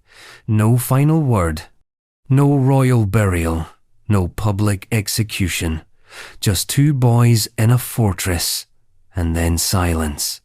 A silence so thick, so loaded, it's still echoing more than 5 centuries later. The facts we do have are few and heavy. In April 1483, King Edward IV died unexpectedly. His eldest son, Edward V, just 12 at the time, was set to inherit the throne. But before he could be crowned, his uncle Richard, Duke of Gloucester, was named Lord Protector, a temporary steward, a guardian of the realm. You know how this ends. Edward V was placed in the Tower of London, supposedly for protection before his coronation. Then Richard brought in the younger brother, Richard of York. Then he declared both boys illegitimate, claiming their parents' marriage was invalid, and had himself crowned King Richard III. It was a breathtaking power grab, the kind of Machiavellian maneuver that leaves a stain no coronation robe can cover. After that, the boys were seen only a few times glimpsed at a window, spotted in the courtyard. Then nothing. The records go quiet, the tower holds its breath, and history folds in on itself. There was no announcement of death, no formal charges, no execution recorded, just 2 royal children who stopped being seen. Theories, naturally, blossomed like mold in the damp corridors of the tower. The most widely accepted story, is also the darkest, that Richard III had them murdered, that their deaths were a necessity to solidify his usurped throne, that he sent a loyal servant, perhaps Sir James Tyrrell, or one of the Tower's constables, to do the unthinkable in secret, smother the boys in their sleep and bury them under stone. But that's the thing about power. It rarely leaves fingerprints when it kills. Richard III denied the charges. So did his supporters. Some even claimed the boys were still alive, hidden away for their own safety. A few whispered that the princes had fled across the Channel or were being raised in obscurity under false names. Convenient? Sure. Comforting? Maybe. But unlikely. In 1674, workers at the Tower discovered a wooden chest buried beneath a staircase. Inside were two small skeletons. Charles II ordered the remains moved to Westminster Abbey and interred in a marble urn labelled simply, "Here lie the remains of Edward V and Richard, Duke of York." Problem solved? Not even close. The bones were never definitively identified. No DNA testing. No conclusive analysis. Just a royal assumption and a desperate need to tidy up a national disgrace. In the centuries since, the mystery has only gotten denser. Some historians have pointed the finger at Henry VII, the man who defeated Richard III and founded the Tudor dynasty. Maybe he had the boys killed after his victory, to eliminate rival claimants and retroactively pin the crime on the previous regime. Or maybe they really did die at Richard's command. Maybe it wasn't personal, it was math. 2 boys equaled too many variables. So he subtracted them from history. But if that's true, why hide it? Richard didn't shy away from violence. He executed rivals. He crushed dissent. Why not own the decision? Why vanish the princes instead of parading their deaths as a grim warning? Because even Richard understood that killing children, even in the brutal calculus of medieval politics, was a different kind of crime, a moral fracture, the kind of act that haunts not just a reign, but a nation. And so the Tower remains, part prison, part palace, part tomb. Tourists now walk the same halls, snapping selfies in rooms where just maybe 2 frightened boys were quietly erased. The mystery of the princes in the Tower has become its own kind of currency, a tale retold in books, plays, films, and endless forensic speculation. Each retelling tries to close the door on that room, to exhume the truth, but the truth refuses. The room stays shut, and in that room, 2 crowns still wait. Empty. But England wasn't alone in its royal vanishing acts. Across the Channel, another prisoner was locked away behind stone walls, his face hidden, his name erased. His story, depending on who you ask, was either a tragic accident of history or a royal scandal so enormous it had to be smothered with a mask. The Man in the Iron Mask. He died in 1703. Quietly. Without family. Without a name. Without a proper past. His grave in the Bastille was marked with a false identity, his few possessions destroyed, his cell sealed. Even the man who recorded his death was working from a script, and that script had one goal: erase everything. Except, of course, the mask. The mask was iron, or maybe black velvet stiffened with metal ribs. Witnesses disagreed. What they did agree on was this: he wore it at all times, sleeping, eating, breathing. A prisoner with no face, a man-shaped riddle locked in a royal oubliette. We call him the Man in the Iron Mask, but no one knows who he was. And that's the real crime, because this wasn't a rogue peasant or garden variety criminal. This was someone the French monarchy considered so dangerous not for what he did, but for who he was, that they erased his very identity. They didn't execute him. They didn't exile him. They did something worse. They locked him away and hid his face. The first confirmed record of the masked man appears in 1669, when he was transferred to the fortress of Pignerol under the custody of one Bening d'Auvergne de Saint-Mars, a trusted prison governor. From that point on, his movements track Saint Mars's career like a shadow. Wherever St. Mars was assigned a fortress, a monastery turned prison, finally the Bastille, the masked man followed. That's no accident. That's containment. He was treated unusually well for a prisoner. Private cell, clean clothes, musicians sent to play outside his room. Not quite luxury, but not torture either. This was preservation. They weren't trying to break him. They were trying to bottle him, keep him alive, but hidden. So who was he? The theories range from plausible to insane. One of the earliest rumors popularized by Voltaire, who spent time in the Bastille himself, claimed the prisoner was an illegitimate brother of Louis XIV, that the Sun King had a secret twin born minutes apart who posed such a threat to royal succession that he had to be buried alive in a mask. It's pure melodrama, but it's stuck. It's the theory people want to be true. Twins. Intrigue. A monarchy so insecure it hid its own blood.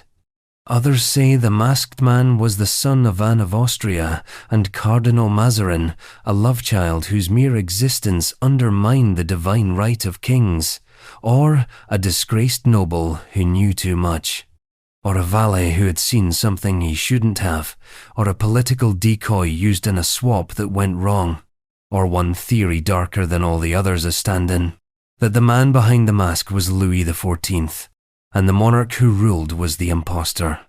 A theory too ridiculous to believe and too delicious to ignore. Modern historians have proposed real candidates. Eustache Dogger, for example, a valet whose name appears in connection with the masked man. But there's no conclusive link. No evidence he warranted such treatment. His crime, if it was a crime at all, was never recorded. The more you look, the less you find. That's the pattern. Speculation, dead ends, controlled leaks. Even the mask itself is a contradiction. Some accounts describe it as iron. Others insist it was soft cloth or leather, made to look like iron, a visual prison more than a physical one. If so, the cruelty becomes even more perverse. A symbol strapped to the head. A performance of dehumanization. The mask said, "You are not allowed a face." The prison said, "You are not allowed a name." The grave said, "You were never here." France, with its revolution looming a century later, left behind this Gothic relic, a reminder that even in the most refined courts, paranoia wears perfume. The monarchy could gild its halls, orchestrate ballets, and declare itself chosen by God, but in its bowels, it still locked men away like demons. And what's most unsettling is how easily it worked. The system didn't break to hide the masked man, it operated exactly as designed. The paper trail is clean, the death was orderly, the silence perfect. And so the man in the iron mask remains unsolved not because of chaos, but because of control. The state buried him so neatly that even the myth feels manicured. But masks have a way of reflecting back the system that made them. And if France had a prisoner whose face threatened power, Bulgaria had a king whose death was so timely, so political, and so suspicious it might as well have been scripted.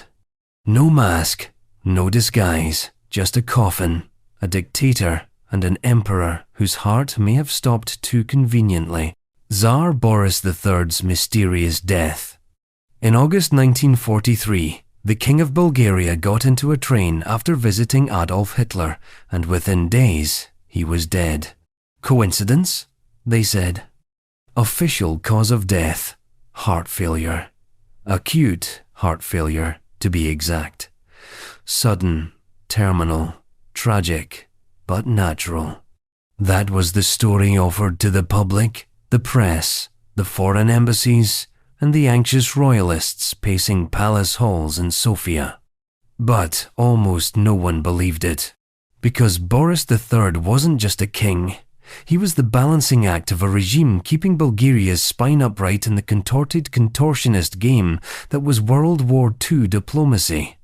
And his death didn't feel like a twist of fate, it felt like a severed brake line. Let's unpack the mess. Bulgaria, during World War II, was one of those smaller powers that got caught in the suction vortex of the big ones. Hitler wanted it in the Axis. Stalin had eyes on it. Churchill needed it neutralized. Boris? He just wanted Bulgaria to survive the 20th century without being eaten alive. He joined the Axis in name but refused to send troops to the Eastern Front. He courted Nazi favor but blocked the deportation of Bulgarian Jews. He accepted German weapons but resisted German orders. His entire wartime strategy was built on the fine art of saying yes while doing no. And then, in the summer of 1943, Hitler summoned him to Germany. The meeting was tense. Witnesses say Boris returned, visibly shaken, exhausted, grim, silent.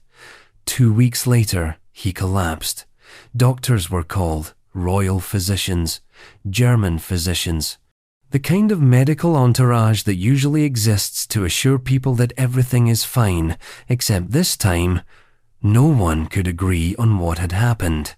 One autopsy said heart failure, another said it looked like poison, a third waved its hands and blamed stress. And then came the silencing. The palace locked down, statements became vague, doctors vanished from public view. The king's body was embalmed with alarming speed, and an elaborate state funeral was held that was more about optics than answers. And from there, the theories blossomed. Poison by the Nazis, or maybe by the Soviets, or by someone within his own cabinet, tired of royal hedging.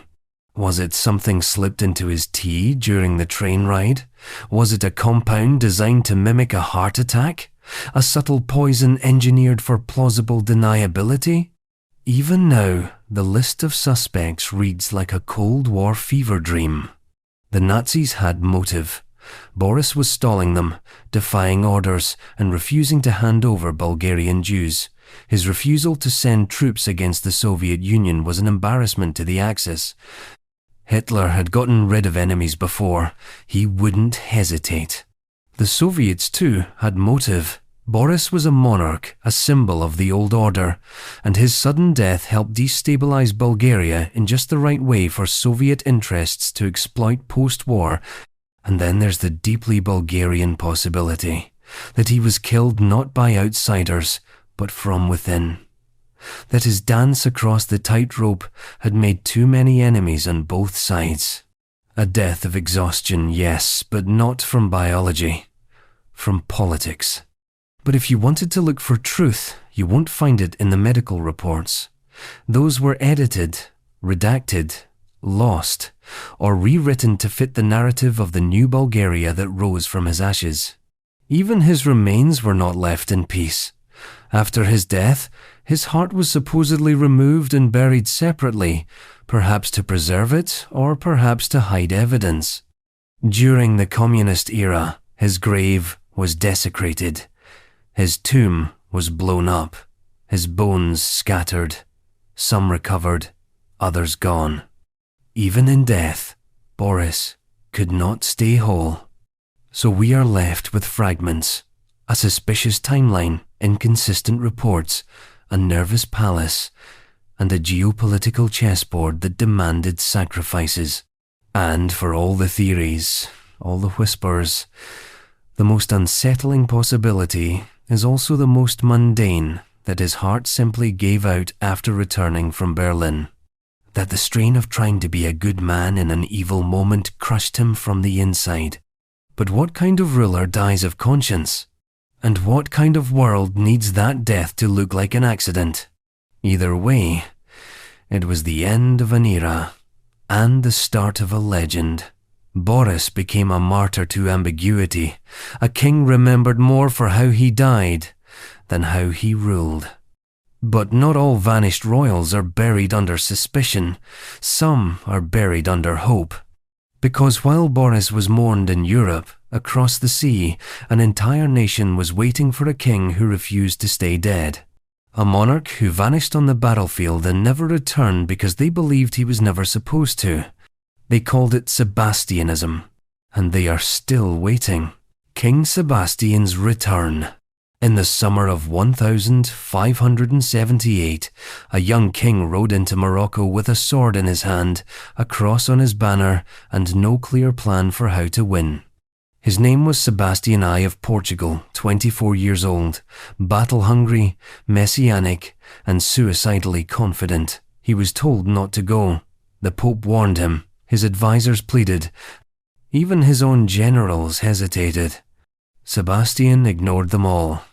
He believed he had been chosen by God, by history, by fate, to lead a holy war and revive the glory of crusades past.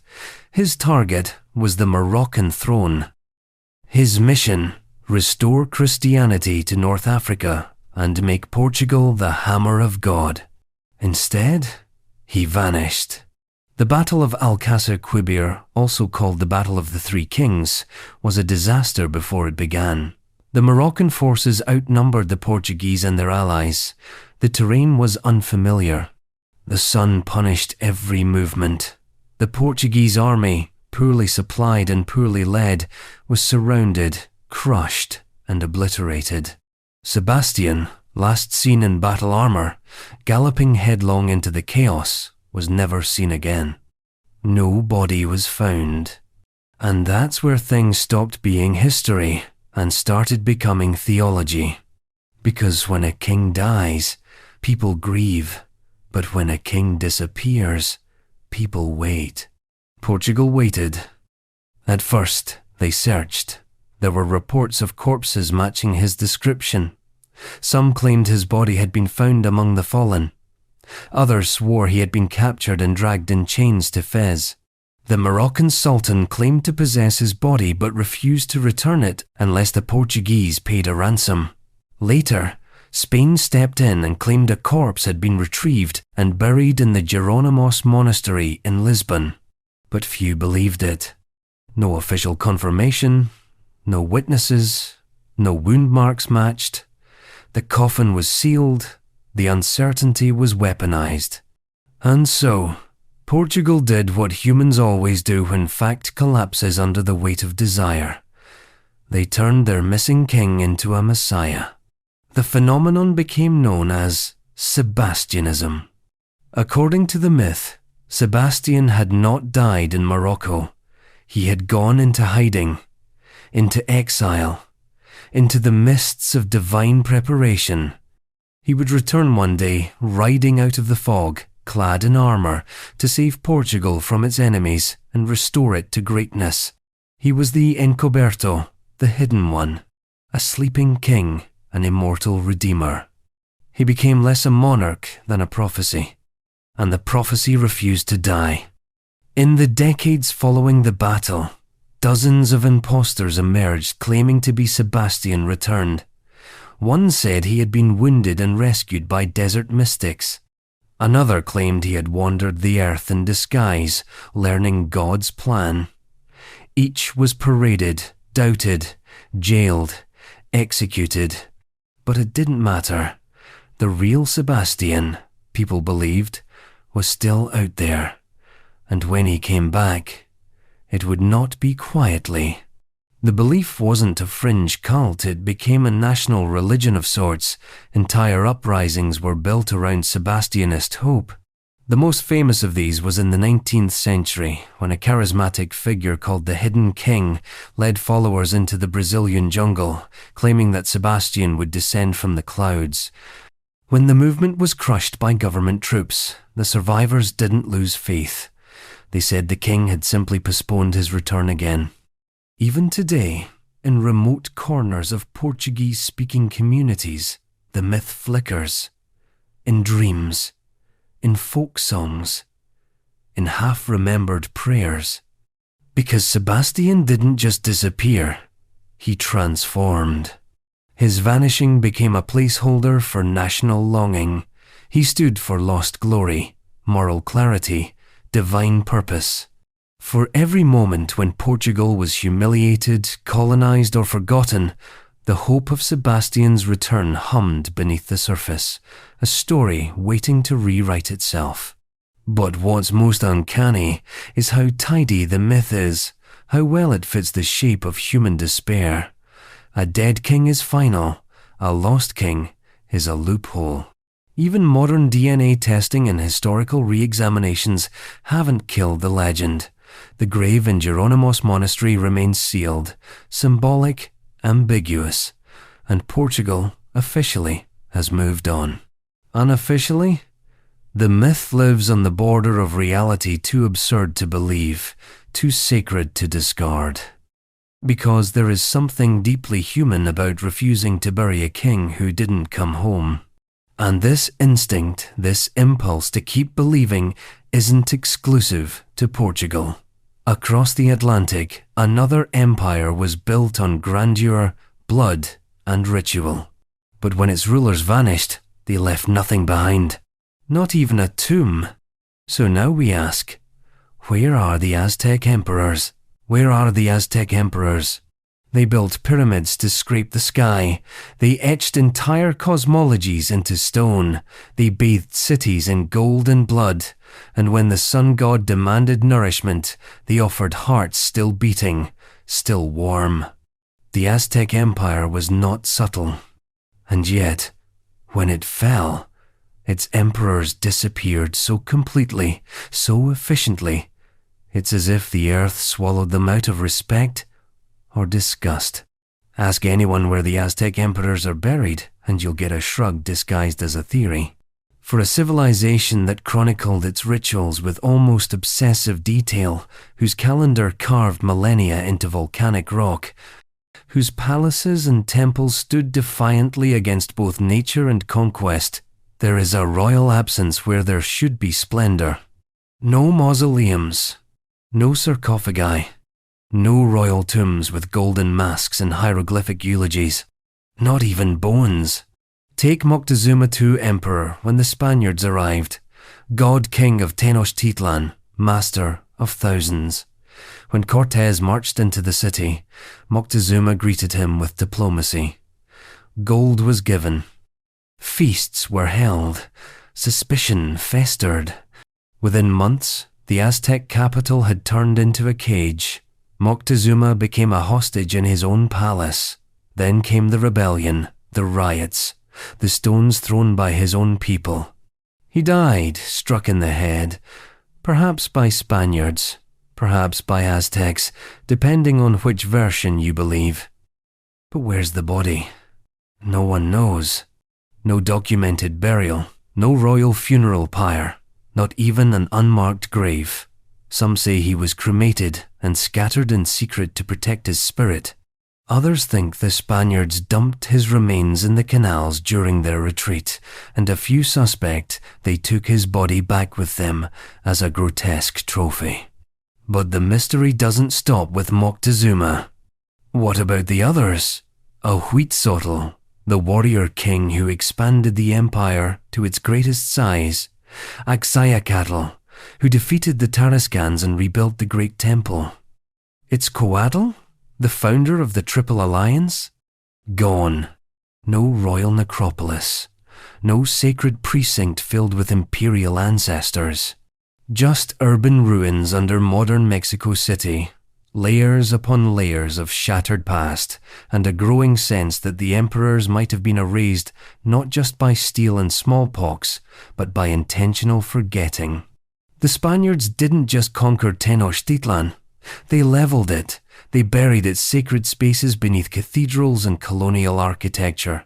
The Templo Mayor, the heart of the Aztec world, was demolished and built over. It wasn't until the 20th century that archaeologists began peeling back the city like an onion, finding temples and offerings and sacrificial remains. But no royal burials. That silence is loud. In other cultures, kings were buried with ceremony and spectacle. The Egyptians gave their pharaohs pyramids. The Chinese entombed their emperors beneath artificial hills and rivers of mercury. But the Aztecs, if their rulers were ever buried at all, the locations remain utterly hidden. Either the Spaniards obliterated every trace, or the Aztecs themselves made sure their kings would never be found. It's a possibility worth sitting with. Because the Aztecs believed in cyclical time, in cosmic balance, in gods that died and resurrected, and in rulers who served not as men but as intermediaries between the earthly and the divine. Death was a ritual, not a conclusion. Perhaps the rulers were burned.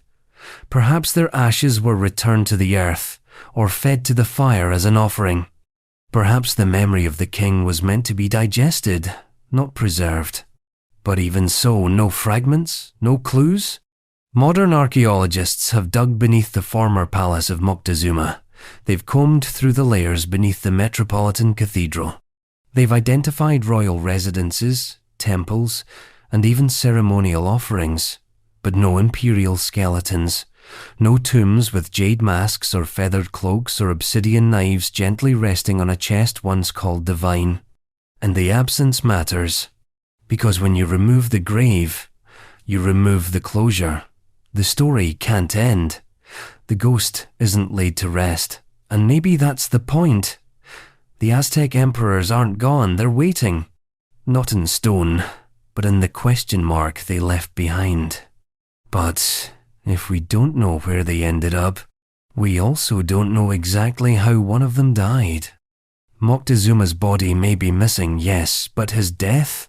That, too, remains tangled in contradiction, in political blame, and in one final insult to the empire he ruled. How did Moctezuma II die?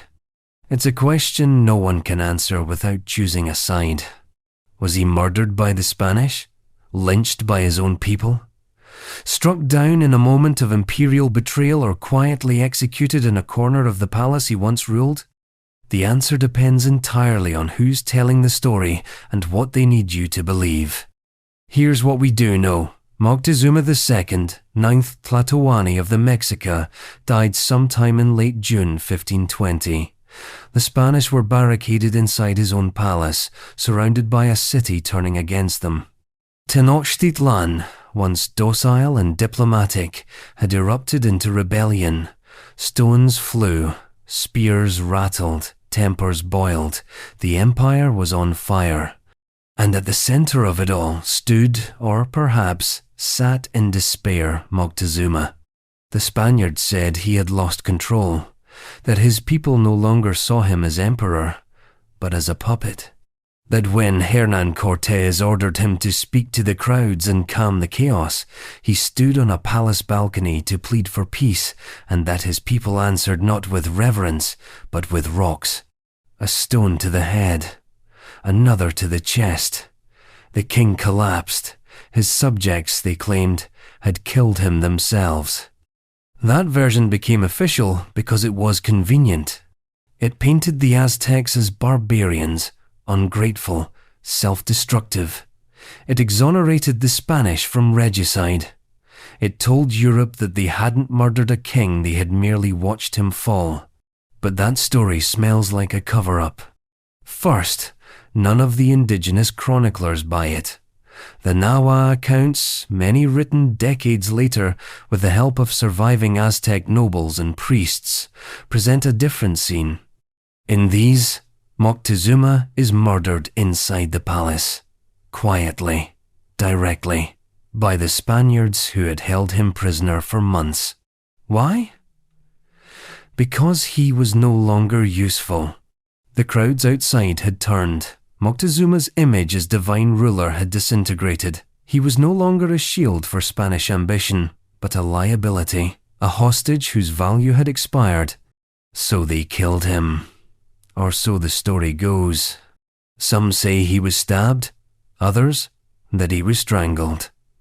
Still others claim poison subtle, ceremonial, irreversible. One account describes his body being dumped from the palace under cover of night. left on the street for his people to reclaim. Another says they never saw him again. The truth, it drowned in the canals of Tenochtitlan, somewhere between myth and massacre. The sad irony is that Moctezuma's real death happened long before his body collapsed. It happened the moment he welcomed Cortez into the city, the moment he offered gifts, gold, feathers, ceremonial masks, and invited strangers to walk his sacred causeways, the moment he hesitated, the moment he listened too long to omens, the moment he confused diplomacy with destiny. Moctezuma wasn't foolish, he was trapped by prophecy, by politics, by the impossible weight of being the living bridge between gods and men. He had to decide whether to fight or negotiate, and he chose negotiation, and that, in the end, may have killed him more surely than any weapon.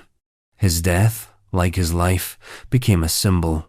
To the Spanish, he was a tragic figure, noble, doomed, necessary. To the Aztecs, he was a traitor or a scapegoat, depending on who you asked. To historians, he's a paradox, a ruler with absolute power who somehow had none when it counted. And now? He is nowhere. No tomb, no bones, no final resting place, just competing narratives and a city built over his capital.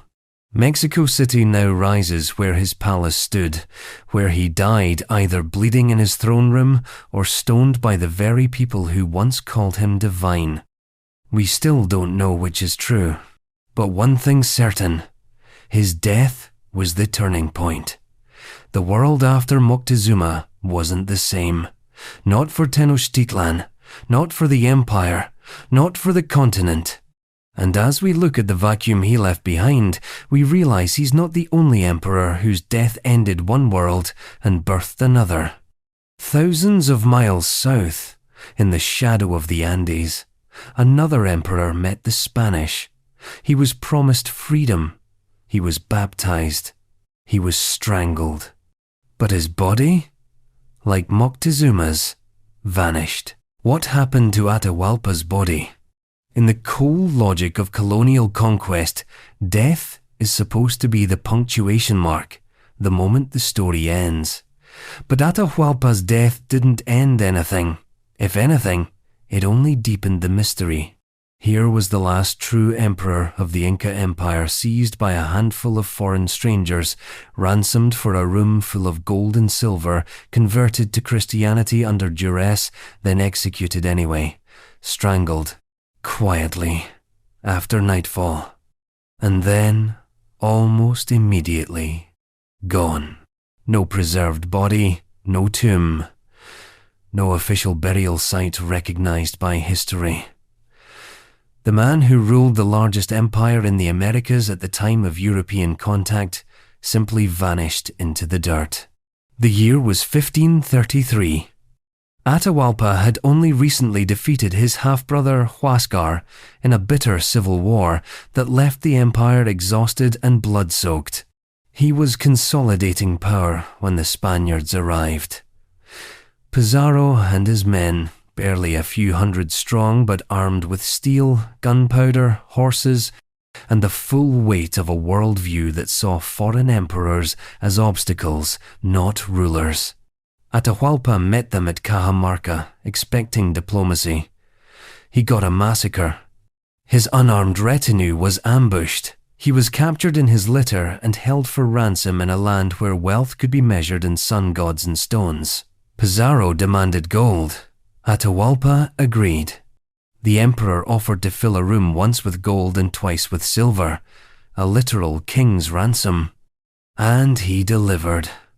The treasure came pouring in, ceremonial objects, heirlooms, temple offerings, precious metal artifacts that had never been touched by market logic until now. Each piece, beautiful and symbolic, was immediately melted down into bullion. And once it was done, once the greed was satisfied, the Spaniards killed him anyway. They claimed he was plotting a rebellion, that he was dangerous, that he had to die to prevent further bloodshed. But really, he was a political problem too heavy to carry forward, too important to let go, too sacred to live. And so he was garroted, strangled slowly with a tightening cord on the 29th of August, 1533. He had been baptized the night before, supposedly to save his soul from damnation. His name became Francisco Atahualpa. His execution was now, legally speaking, Christian. Convenient. But what happened next? That's where the ground opens and the story falls through. According to some reports, the Spaniards gave his body to the Inca nobles for burial, a gesture of respect, or appeasement, or paperwork. One account says his mummified remains were taken to Cusco, placed with the other royal dead in the sacred Coricancha temple. That would have been fitting. Inca rulers were not buried to be forgotten. They were mummified, revered, consulted like oracles. Their bodies were dressed, fed, paraded. But no such mummy has ever been found. Other accounts claim something darker, that the Spaniards kept the body for a time as a symbol of victory, that it was buried in secret to avoid creating a martyr, or burned, or dumped into a ravine outside Cajamarca to erase him completely. Yet the stories didn't die. There are whispers that his followers moved his body in the night, hiding it in the mountains. Some say he lies buried beneath a remote chapel in the Andes, beneath layers of moss and missionary renovations. Others say he was secretly returned to Quito, his home city, to rest in the soil he once ruled. But if that were true, why hasn't anything turned up? The Inca were master stonecutters. Their graves were engineered, precise, intentional. Their rituals around death were deeply spiritual. For a ruler like Atahualpa to vanish without architectural trace suggests one of two things.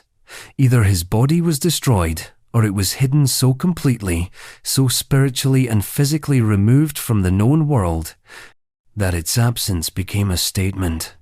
Or perhaps it's simpler than that.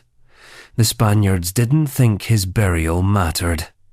Once dead, he was no longer useful. The room had been filled with gold.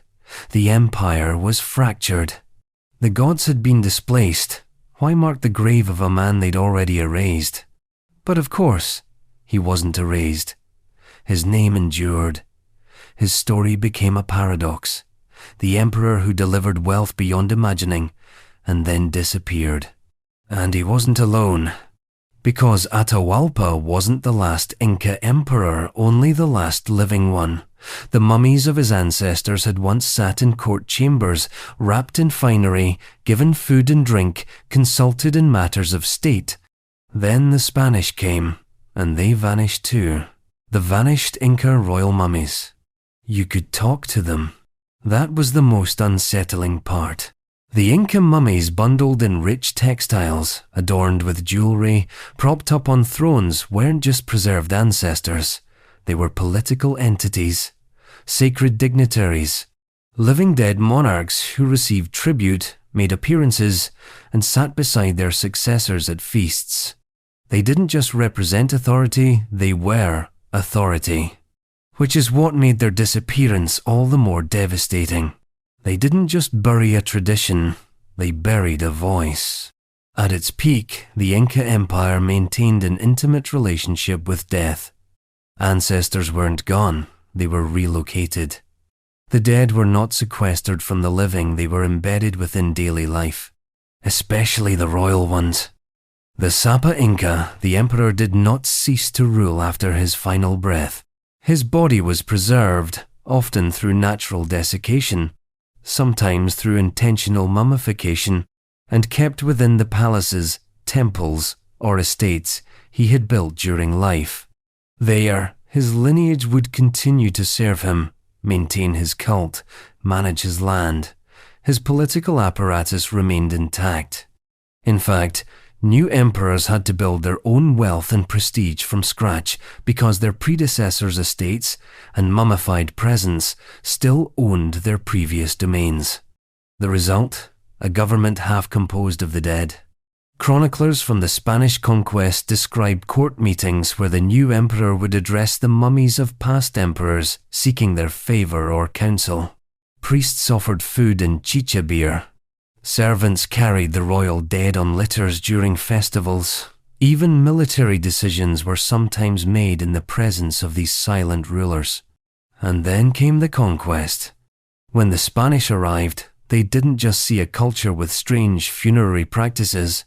They saw political rivals, bodies wrapped in fabric and power. Catholic theology had no room for rulers who ruled from beyond the grave. The presence of mummies wasn't a curiosity, it was an open act of resistance. So they made them disappear. Some were seized, others burned. Some were looted, stripped of gold, silver, ornaments. Others were hidden by the Inca, smuggled into caves and distant villages, disguised or buried in rituals meant to fool colonial eyes. But the most important royal mummies, the ones belonging to the line of emperors, simply vanished. No royal mummy of a Sapa Inca has ever been definitively identified, not one. This is staggering when you consider how central these figures were to Inca governance. Imagine if we had lost every pharaoh's body in Egypt, or every king in the Valley of the Kings. That's what happened here, a complete rupture in continuity, a historical blackout. The disappearance was so thorough, so total, that it begs the question, was it deliberate? Some scholars believe the Spanish authorities, particularly zealous friars, sought not just to suppress the cult of the ancestors, but to annihilate the physical bodies themselves, to erase them from memory, from space, from time. Others think the Inca beat them to it, that the priesthood, sensing the end, hid the mummies in the mountains, that they're still out there, preserved by altitude, wrapped in secrecy, guarded by stories and silence. That in some high valley, a royal bundle still waits, surrounded by offerings, fed by ritual, untouched by centuries of colonial forgetting. We do know this. In 1559, Viceroy Andres Hurtado de Mendoza ordered several royal mummies to be transferred to Lima for inspection. They were paraded, catalogued, studied, then nothing. They were never seen again. Did they rot in some forgotten storeroom? Were they quietly destroyed, hidden by sympathetic clergy? Or do they lie in some misidentified corner of a museum basement, tagged with the wrong name, passed over for being too fragmentary? No one knows. And that's the legacy they left absence in the shape of royalty. Power evacuated, voices muted, faces wrapped in eternal cloth. The Inca believed time moved in cycles, that everything returned, that nothing truly ended. And maybe they're right. Maybe one day a royal bundle will be unwrapped and the face of an emperor will emerge from the dark with gold still on his brow and rebellion in his jawline. Until then, the mummies rule a kingdom of shadows. But shadows don't just hide bodies, they also swallow thrones. And in one legendary case, the throne itself disappeared. Not the ruler, not the empire. The seat of power itself, a dazzling construction of gems, gold, and legend. They called it the Peacock throne. And it, too, is gone. The Peacock throne's ultimate fate. Some thrones are metaphors. This one wasn't. The Peacock throne was real, so real it made kings into gods, enemies into thieves, and empires into museums of plunder. It was a chair, yes, but also an ideology sculpted in gold, draped in diamonds, and carved with imperial certainty. It didn't just represent power, it performed it. And then it vanished. Built under the orders of Shah Jahan in the early 17th century, the same Mughal emperor who commissioned the Taj Mahal, the Peacock throne, was never meant to be modest. It was, from the start, the purest expression of what happens when divine rule meets limitless resources. Crafted over 7 years by master artisans, it was rumoured to have cost twice as much as the Taj itself. The throne's design? Imagine delirium made visible. It stood on legs of solid gold. Its back was a sunburst of radiant gems. Its steps shimmered with rubies and sapphires. At its crown were 2 peacocks facing each other, their jeweled feathers fanned wide, framing a tree of life made of emeralds. Diamonds the size of pigeons glinted from every surface. The whole thing was so blindingly ornate that visitors described it as blasphemy in furniture. But the throne was more than furniture, it was propaganda in solid form, a claim to divinely sanctioned rule not just over India, but over beauty itself. The emperor didn't sit on it, he ascended it. It was meant to be seen. Envoys wept before it. Courtiers bowed to it. It was not an object, it was a ritual. And then came the fall. In 1739, the Persian warlord Nader Shah invaded India. His army sacked Delhi, slaughtered tens of thousands, and looted the Mughal treasury so thoroughly that the empire never fully recovered. Among the countless treasures he took, including the infamous Koh-i-Noor diamond, was the Peacock throne. And that's where things start to blur. Nader Shah paraded the throne back to Persia like a celestial trophy. He was photographed by history as the man who broke the Mughals. For a few years, the throne stayed intact. He reportedly sat on it, displayed it, let its light reflect off his ambitions. But after Nader Shah's assassination in 1747, the throne disappears from the record. Some say it was dismantled by his successors, its pieces redistributed among Persia's fractured royalty. Others claim it was destroyed in a palace fire or broken apart during looting. Maybe it was melted down, repurposed into lesser thrones, ceremonial objects, or jewelry. Or maybe more tantalizingly it still exists, in fragments, in hidden vaults, in heirloom pieces whose true origins have been forgotten or deliberately concealed. There are modern replicas in Iranian museums, styled after descriptions of the Peacock throne, but none are the real one. None are made from the actual throne that once held the fate of an empire in its golden seat. The original has never resurfaced, and perhaps that's fitting, because the throne was never just gold. It was a stage, a symbol, a fantasy of endless power made temporarily real. When it vanished, it didn't just take wealth, it took the story of Mughal invincibility with it, and that story was irreplaceable. If you believe the more esoteric theories, the throne was cursed, that the rulers who touched it fell soon after, that its beauty was too perfect, too proud, too imperial to exist without consequence. An object too rich to last. A throne too heavy for history to carry. So what remains? Accounts, eyewitness sketches, florid descriptions. Maybe a few gems hidden in other crowns. Anonymous, glittering, complicit. The ghost of a throne scattered across continents and centuries. Its shape lost, but its myth still humming in every jewel too large to be casual. And if the Peacock throne vanished into smoke and legend, it wasn't alone. One of the diamonds it once cradled, huge, luminous, cursed, coveted, survived the fall. But it too refuses to tell a straight story, because before it became a colonial symbol, it was already a mystery. And even now, no one knows where the Koh-i-Noor really came from. The Koh-i-Noor's early trail. It's a diamond that has outlived dynasties, a gem so weighed down by blood, legend, and colonial guilt that even locked in a crown, it still feels like it's trying to escape. The Koh-i-Noor Mountain of Light is one of the most famous diamonds in the world, or infamous, depending on which part of history you're reading.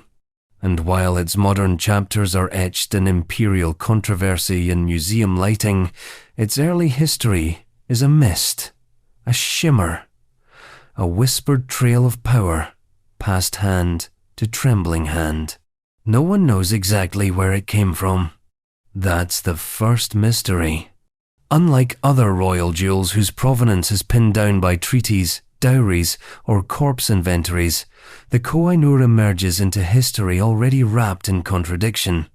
By the time it's recorded, it's already been fought over, which is always a red flag, because objects that cause wars tend not to be born cleanly. Some believe it was mined in Golconda, in what is now Andhra Pradesh in southern India, sometime around the 13th century or maybe earlier. The Golconda mines were known for producing diamonds of exceptional purity, and the Koh-i-Noor, if it came from there, was likely pulled from the earth already cursed with attention. But even that is uncertain. There's no mine ledger, no extraction record, no inscription saying, "You are now holding a world-altering object. Use with caution." Instead, it shows up in legend, sometimes as a third-eye jewel on Hindu deities, sometimes embedded in Mughal regalia, sometimes already covered in blood. By the time Babur, the founder of the Mughal Empire, mentions it in his memoirs in the early 1502, it had already changed hands at least once, possibly twice, through war and inheritance. He refers to a great diamond acquired during the conquest of Delhi, a gem so valuable it could feed the world for days, but he doesn't name it, and scholars disagree if it's even the same stone. After that, the Koh-i-Noor becomes a kind of shapeshifter, a diamond assumed to be that diamond, a name retroactively applied, a stone that passes between Mughal emperors like a divine tax receipt, too precious to sell, too symbolic to ignore. By the time it reaches Shah Jahan, the emperor who built the Peacock throne, it's said to have taken center stage, placed in the throne itself, glinting above the sovereign's head, a sun in gemstone form. But again, no confirmation, just accounts, descriptions, eyewitnesses with motives. And then came Nader Shah. When the Persian invader stormed Delhi in 1739 and looted the Mughal treasury, he allegedly spotted the diamond sewn into the folds of the emperor's turban. Legend says he plucked it out with a flourish and whispered, "Koh-i-Noor," giving it the name we now use, though even that might be a later invention. After Nader Shah's assassination, the diamond passed into Afghan hands. From there, it moved again.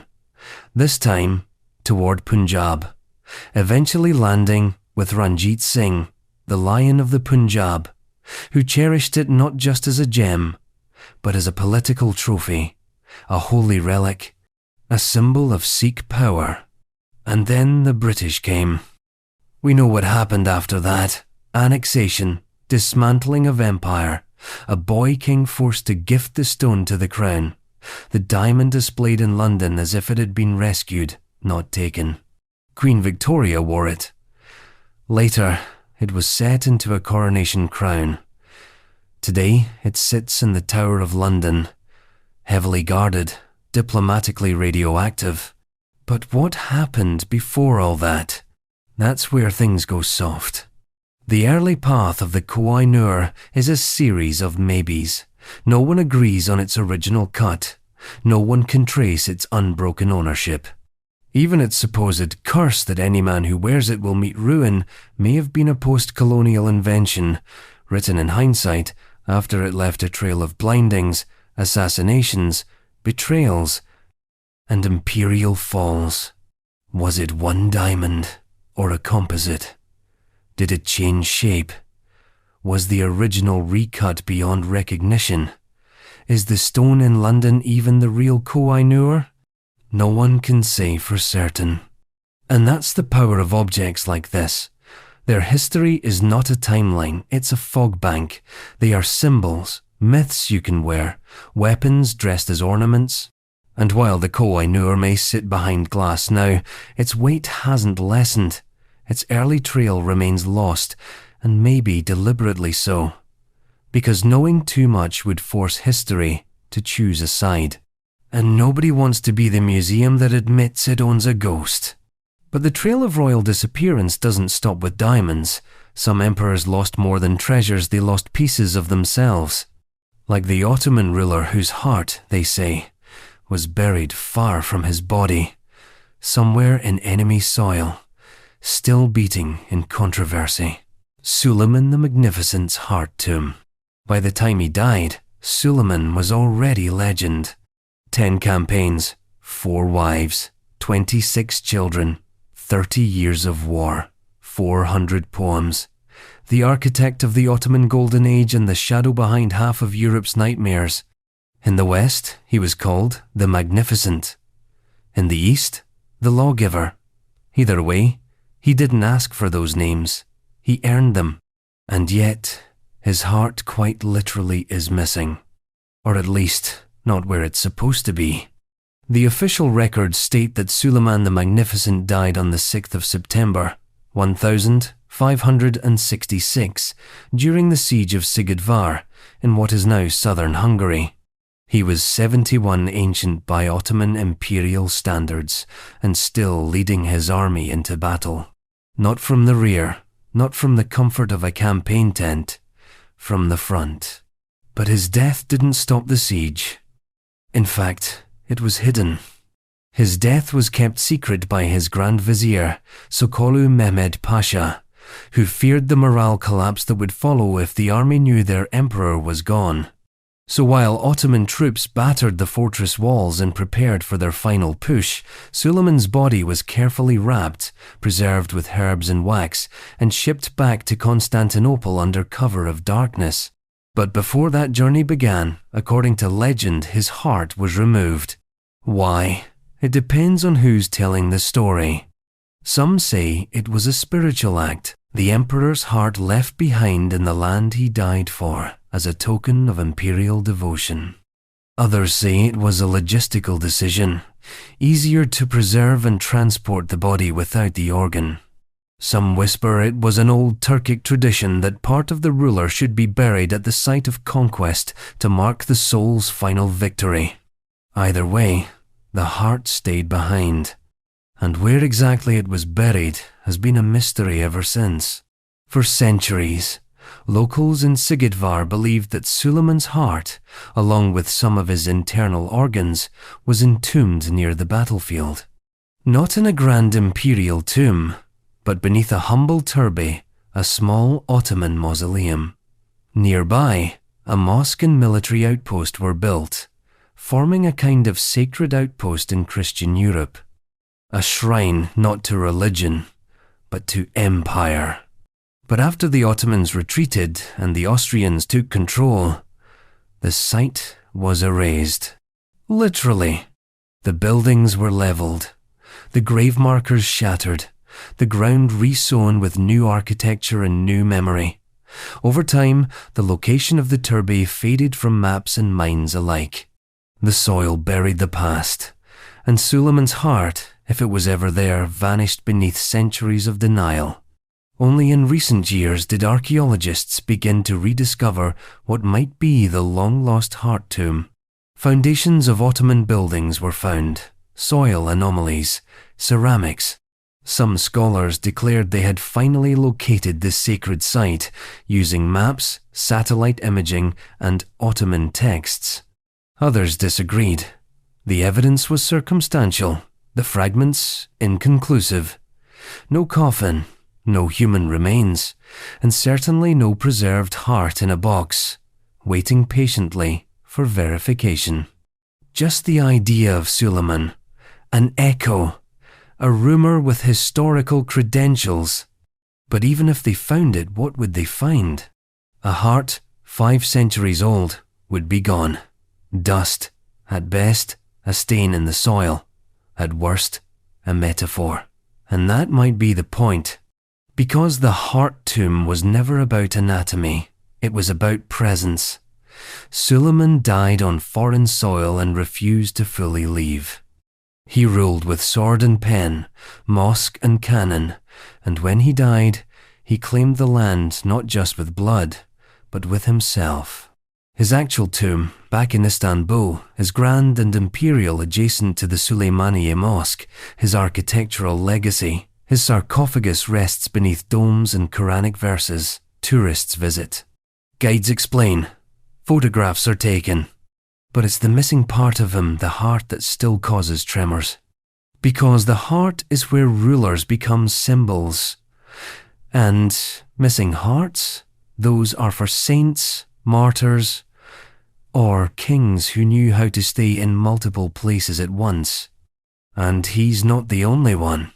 The ancients had their own mystery ruler, one who supposedly died in glorious battle, or maybe didn't. A monarch whose death is so contested, so tangled in legend and propaganda, that even 2,500 years later, no one agrees how or if he died at all. His name was Cyrus, and his ending is still wide open. How did Cyrus the Great die? For a man who built the first real superpower in history, a multicultural empire stretching from the Aegean to the Indus, one that pioneered the idea of religious tolerance, postal systems, and human rights, it's almost comical how little we know about how Cyrus the Great died. Not because there aren't accounts, there are plenty. Too many, in fact.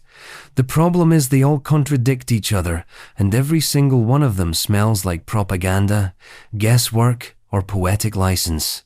Let's begin with the most dramatic version. The one written by Herodotus, who never met a plot twist he didn't love. In his telling, Cyrus died fighting the Massagetae, a fierce nomadic people who lived beyond the northeastern frontiers of Persia. According to this version, Cyrus tried his usual mix of diplomacy and sneakiness to conquer them. He offered to marry their queen, Tomiris. She declined. He sent wine to get their warriors drunk, then ambushed them. Her son, intoxicated and captured, took his own life out of shame. Tomiris, in grief and fury, assembled her army and crushed the Persians in battle. Cyrus was killed. And then this is the part Herodotus couldn't resist. She found his body, decapitated him, and shoved his head into a bag of blood, declaring, "Now drink your fill." It's a vivid scene. Cinematic, poetic justice, served cold and sticky. But also questionable. Other ancient historians, like Ctesias, a physician at the Persian court, who insisted he knew better, offered a different version. In his story, Cyrus died not in battle, but in a skirmish against Derbyshans, another nomadic tribe, with the help of Indian war elephants, because why not? Cyrus was wounded, carried from the battlefield, and died days later from complications.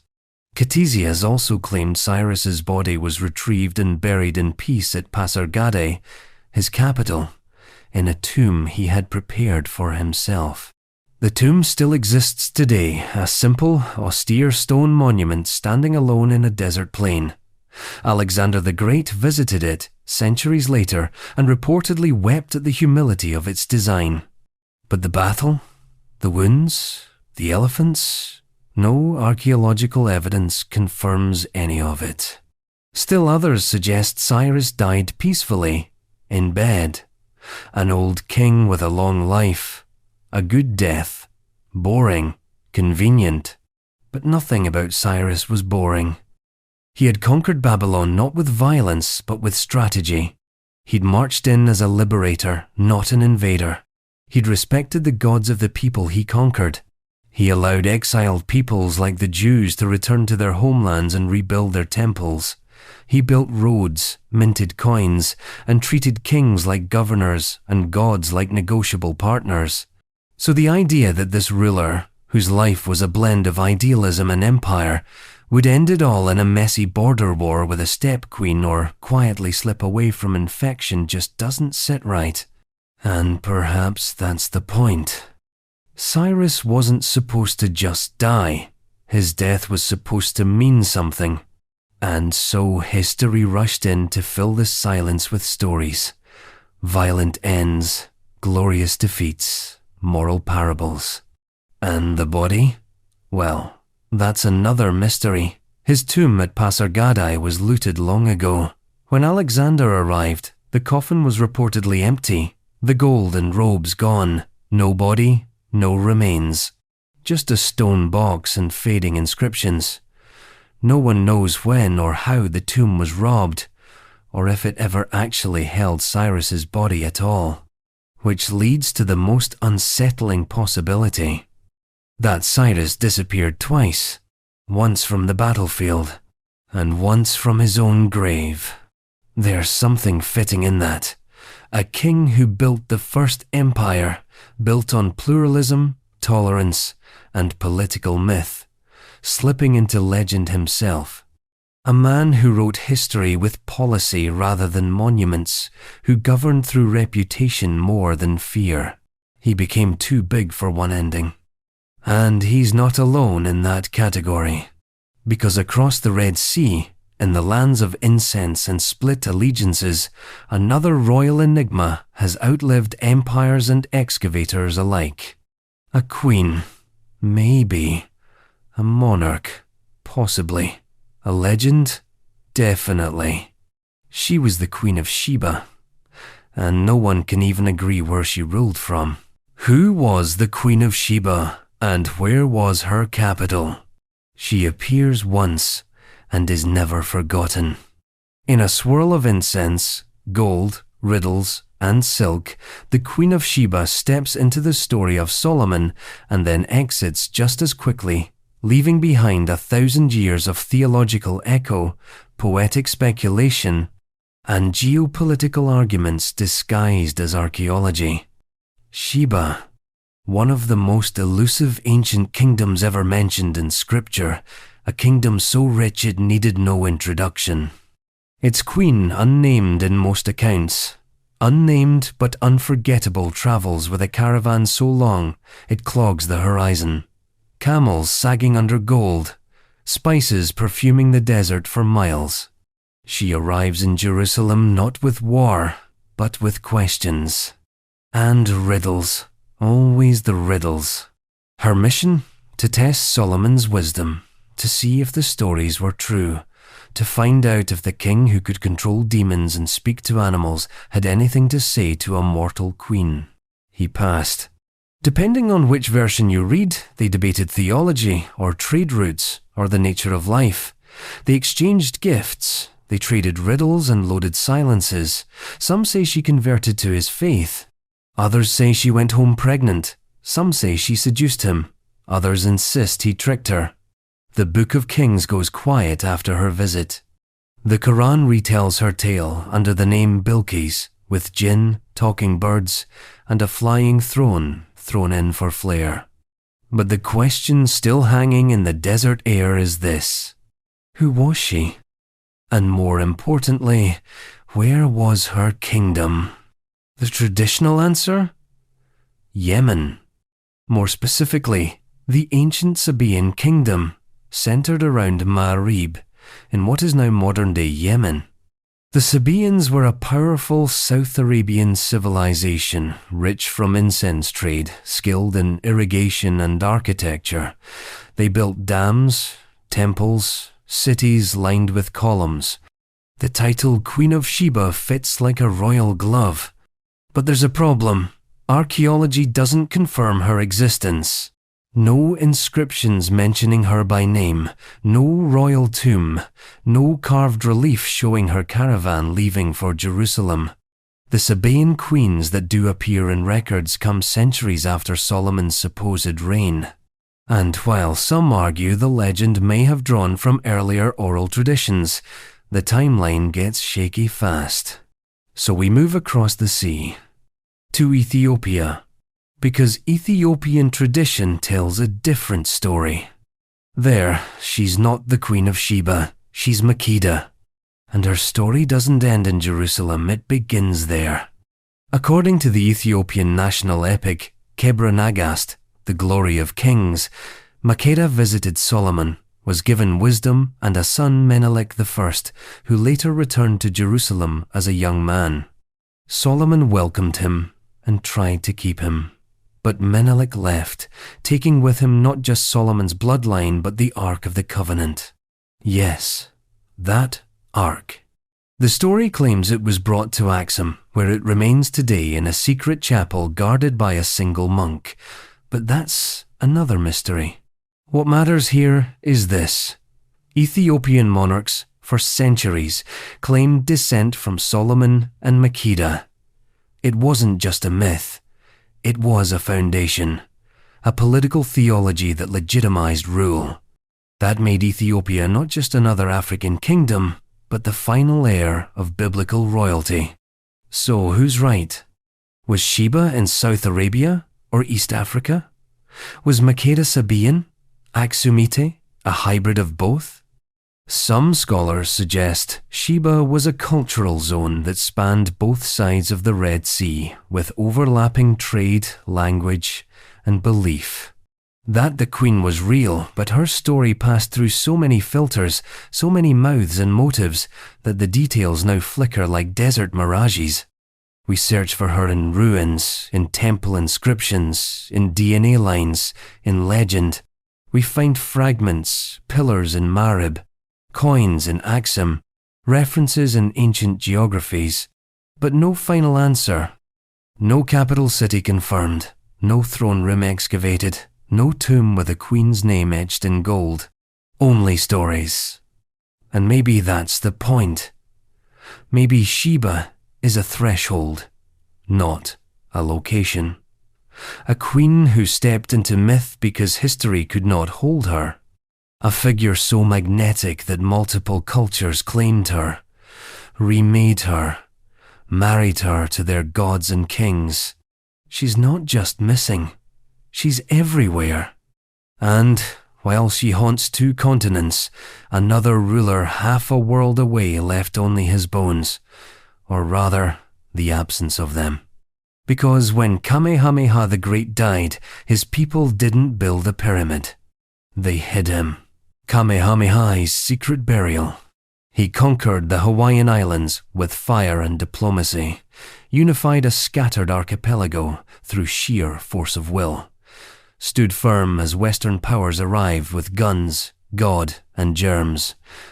And when he died, his people made sure no one would ever find him again. Kamehameha. I didn't just disappear. He was hidden. By design, by ceremony, by a cultural code deeper than any royal edict. According to Hawaiian custom, the bones of an Inu, a high chief, especially one as powerful as Kamehameha, carried tremendous mana. Not just spiritual energy, but divine authority. His bones were a weapon, a relic, a crown, and a curse, all in one. If someone got their hands on them, they could control or destroy entire bloodlines. So, when Kamehameha died in 1819, a secret operation was set in motion. His body was taken, wrapped, and watched over by a small group of trusted men. Then, 2 caretakers chosen from among his most loyal carried him to an unknown location, a cave, a cliffside, a lava tube. No one knows.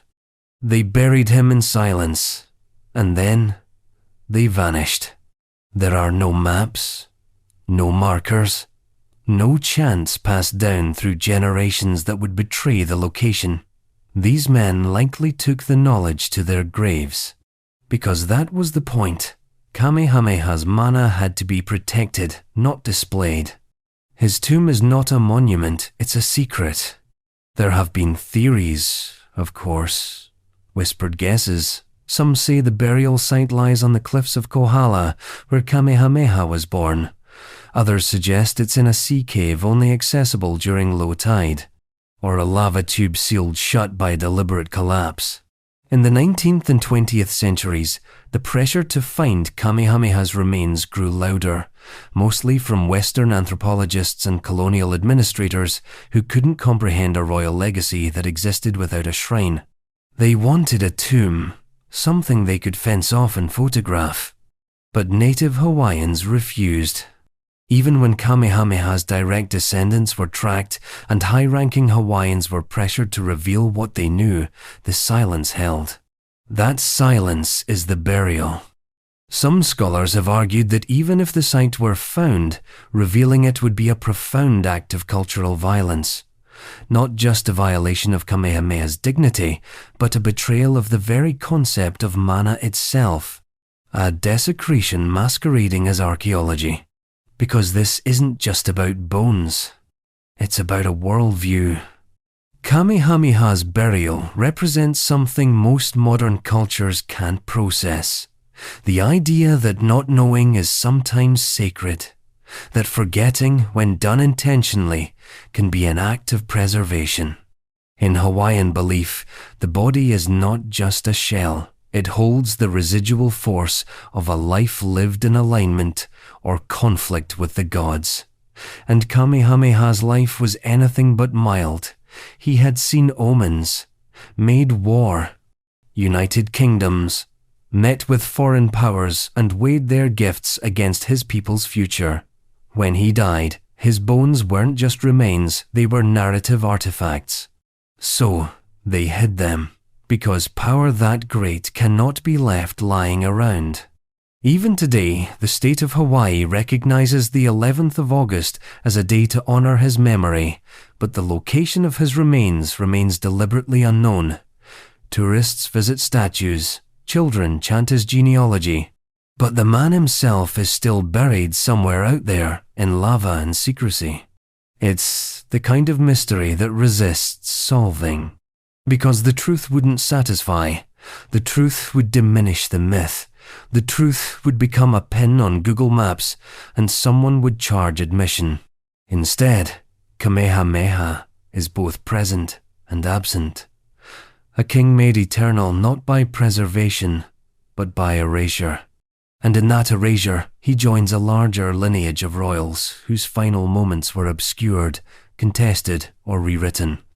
Including one royal family whose bloody end was officially solved, except it wasn't. Because in Nepal, in 2001, a gun went off, a palace went silent, a country stopped breathing, and nobody agrees on what really happened. The 2001 Nepal Palace Massacre. The last royal dinner in Nepal began with candlelight and ended in carnage. On the night of the 1st of June, 2001, 10 members of the Nepalese royal family were shot to death inside a private room of the Narayanhiti Palace in Kathmandu. It was a massacre with no precedent, no survivors to speak freely, no clear motive. And, to this day, no universally accepted explanation. The official story?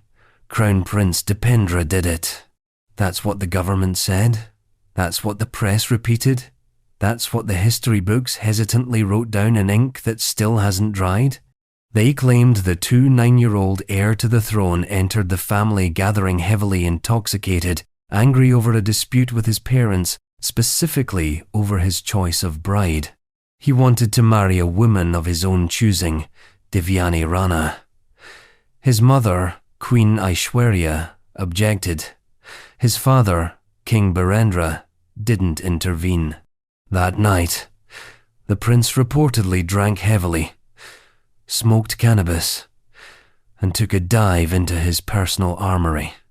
Then, just after 9 p.m., dressed in military fatigues, Dipendra walked into the royal gathering with at least 3 weapons, an M16 rifle, a Glock, and a machine pistol. He opened fire, methodically, mercilessly. 10 members of the family fell, including King Birendra and Queen Aishwarya. Dipendra then allegedly turned the gun on himself. He was found in a coma, and in one of the most surreal constitutional footnotes in modern monarchy, he was declared king while unconscious. For 3 days, Nepal had a comatose monarch. Then he died, and the crown passed to his uncle, Gyanendra, the only senior royal who had not attended the dinner. If that version sounds a little convenient, you're not alone. From the start, the story had holes large enough to drive a military jeep through. First, why would Dipendra, educated in Eton, trained in Sandhurst, and reportedly admired by many, commit such a sudden act of annihilation over an argument that had supposedly been simmering for years? Second, how did he single-handedly manage to kill or fatally wound 10 members of a royal family, many of whom were also trained in firearms and security, without anyone stopping him? Third, why was the scene so quickly cleaned? The palace was reportedly washed down before a thorough forensic investigation could take place. Bullet holes were patched. Evidence vanished. Fourth, the 2 guards who reportedly saw the prince enter and exit the gathering both died under suspicious circumstances within months. And then there's the most uncomfortable question of all. Why was Gyanendra, the only major royal not present, installed as king so seamlessly? Why did he seem ready? Conspiracy theories bloomed like mold in a locked room. Some said Gyanendra orchestrated the massacre to seize the throne, that he manipulated Dipendra or framed him posthumously. Others claimed foreign agents, perhaps from India or China, engineered the chaos to destabilize Nepal's delicate monarchy. Some speculated that the prince had uncovered a larger political or financial scandal, perhaps involving palace corruption, arms deals, or foreign bribes, and was silenced before he could act. And some say the entire love affair motive was a smokescreen. Too personal, too tabloidy, too neat. The government conducted a 2-week investigation. Just 2 weeks. It produced a vague, unconvincing report, concluding that Dipendra had acted alone. Case closed. But the Nepalese public wasn't convinced. Neither were many international observers. Mass protests broke out. Candlelight vigils turned into anti-monarchy demonstrations. Trust in the palace collapsed.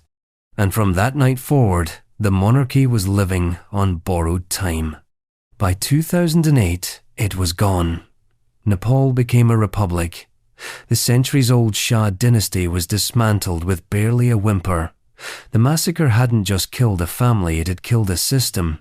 And yet, there was no justice, no trial, no exhumation, no answers. Just whispers.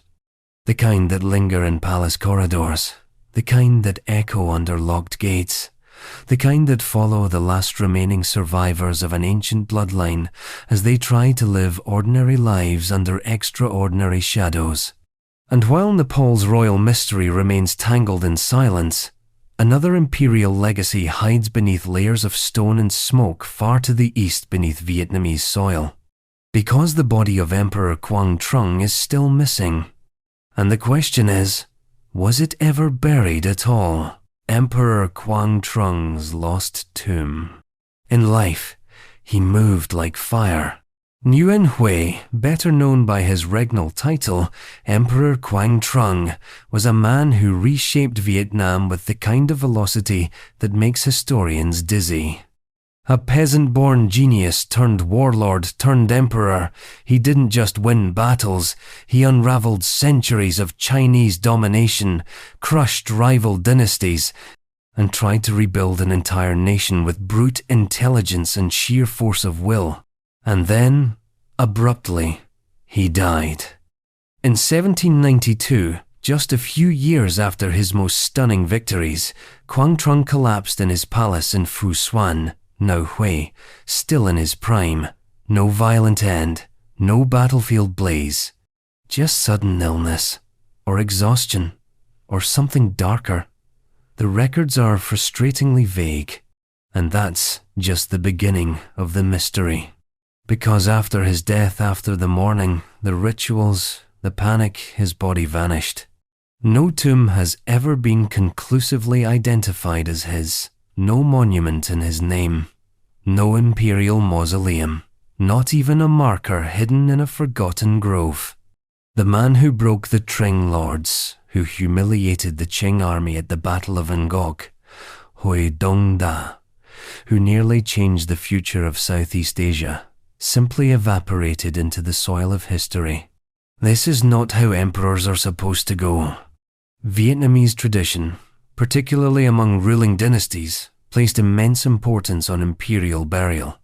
Tombs weren't just resting places, they were sacred geographies, carefully chosen for feng shui, guarded by dragon statues and stone mandarins, layered with symbolic architecture. To be buried properly was to be immortalized. It meant legitimacy, permanence, order. But Quang Trung left none of it. Why? To answer that, we have to return to the politics of his death. Because Quang Trung didn't rule in a vacuum, he ruled in a storm. He was the second emperor of the short-lived Taisan dynasty, which came to power through rebellion and upheaval, and which made powerful enemies fast. The Nguyen lords, ousted by the Taisun brothers, were waiting in the shadows, sharpening their revenge. When Quang Trung died, the Taisun grip on power began to fray almost immediately. His teenage son, Nguyen Quang Tuan, took the throne, but he was no strategist. He lacked his father's vision, charisma, and momentum. The Nguyen loyalists, led by the exiled Nguyen An, later Emperor Jia Long, began pressing their advantage. Within a decade, the Taisun dynasty was obliterated. And here's where things get darker. Once Nguyen An took power and re-established the Nguyen dynasty, he launched a scorched earth campaign against Quang Trung's legacy. Statues were torn down, writings were burned, names were erased, and Quang Trung's body, if it had ever been interred in a tomb, was likely targeted too. One theory says that Quang Trung was buried secretly, in haste, by a small group of loyalists who feared his grave would be desecrated, that his coffin was hidden in the hills outside Hue, or buried beneath a decoy tomb, or lowered into the Perfume River during the night. Other theories suggest he was never given a proper burial at all, that his enemies disposed of his remains, or sealed them away in a forgotten vault never meant to be found. There are whispers half-confirmed archaeological leads of tombs attributed to Taisun figures, fragments of imperial items, stonework that doesn't match Nguyen styling, but nothing definitive. Nothing royal enough, nothing that says, here lies Quang Trung. And this absence is heavy. Because Quang Trung wasn't just a military genius, he was trying to create a new Vietnam, one based on education, merit, reform. He wanted to replace the Confucian Mandarinate with a more egalitarian structure. He envisioned universal literacy. He even plotted to move the capital to a more strategic location. He was dangerous because he was new, and new things often get buried in silence. Today, Quang Trung is remembered with street names and statues.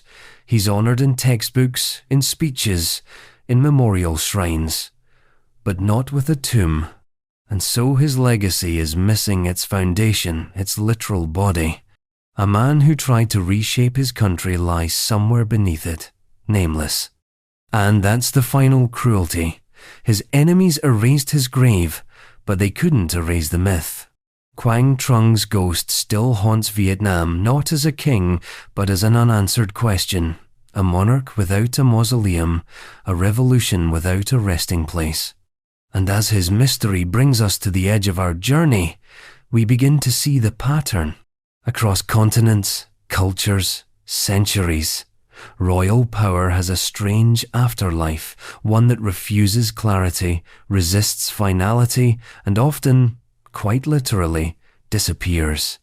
Some were burned, some were buried, some were hidden in gold, others lost in war. But all of them left something behind. Not closure, not certainty, just chill.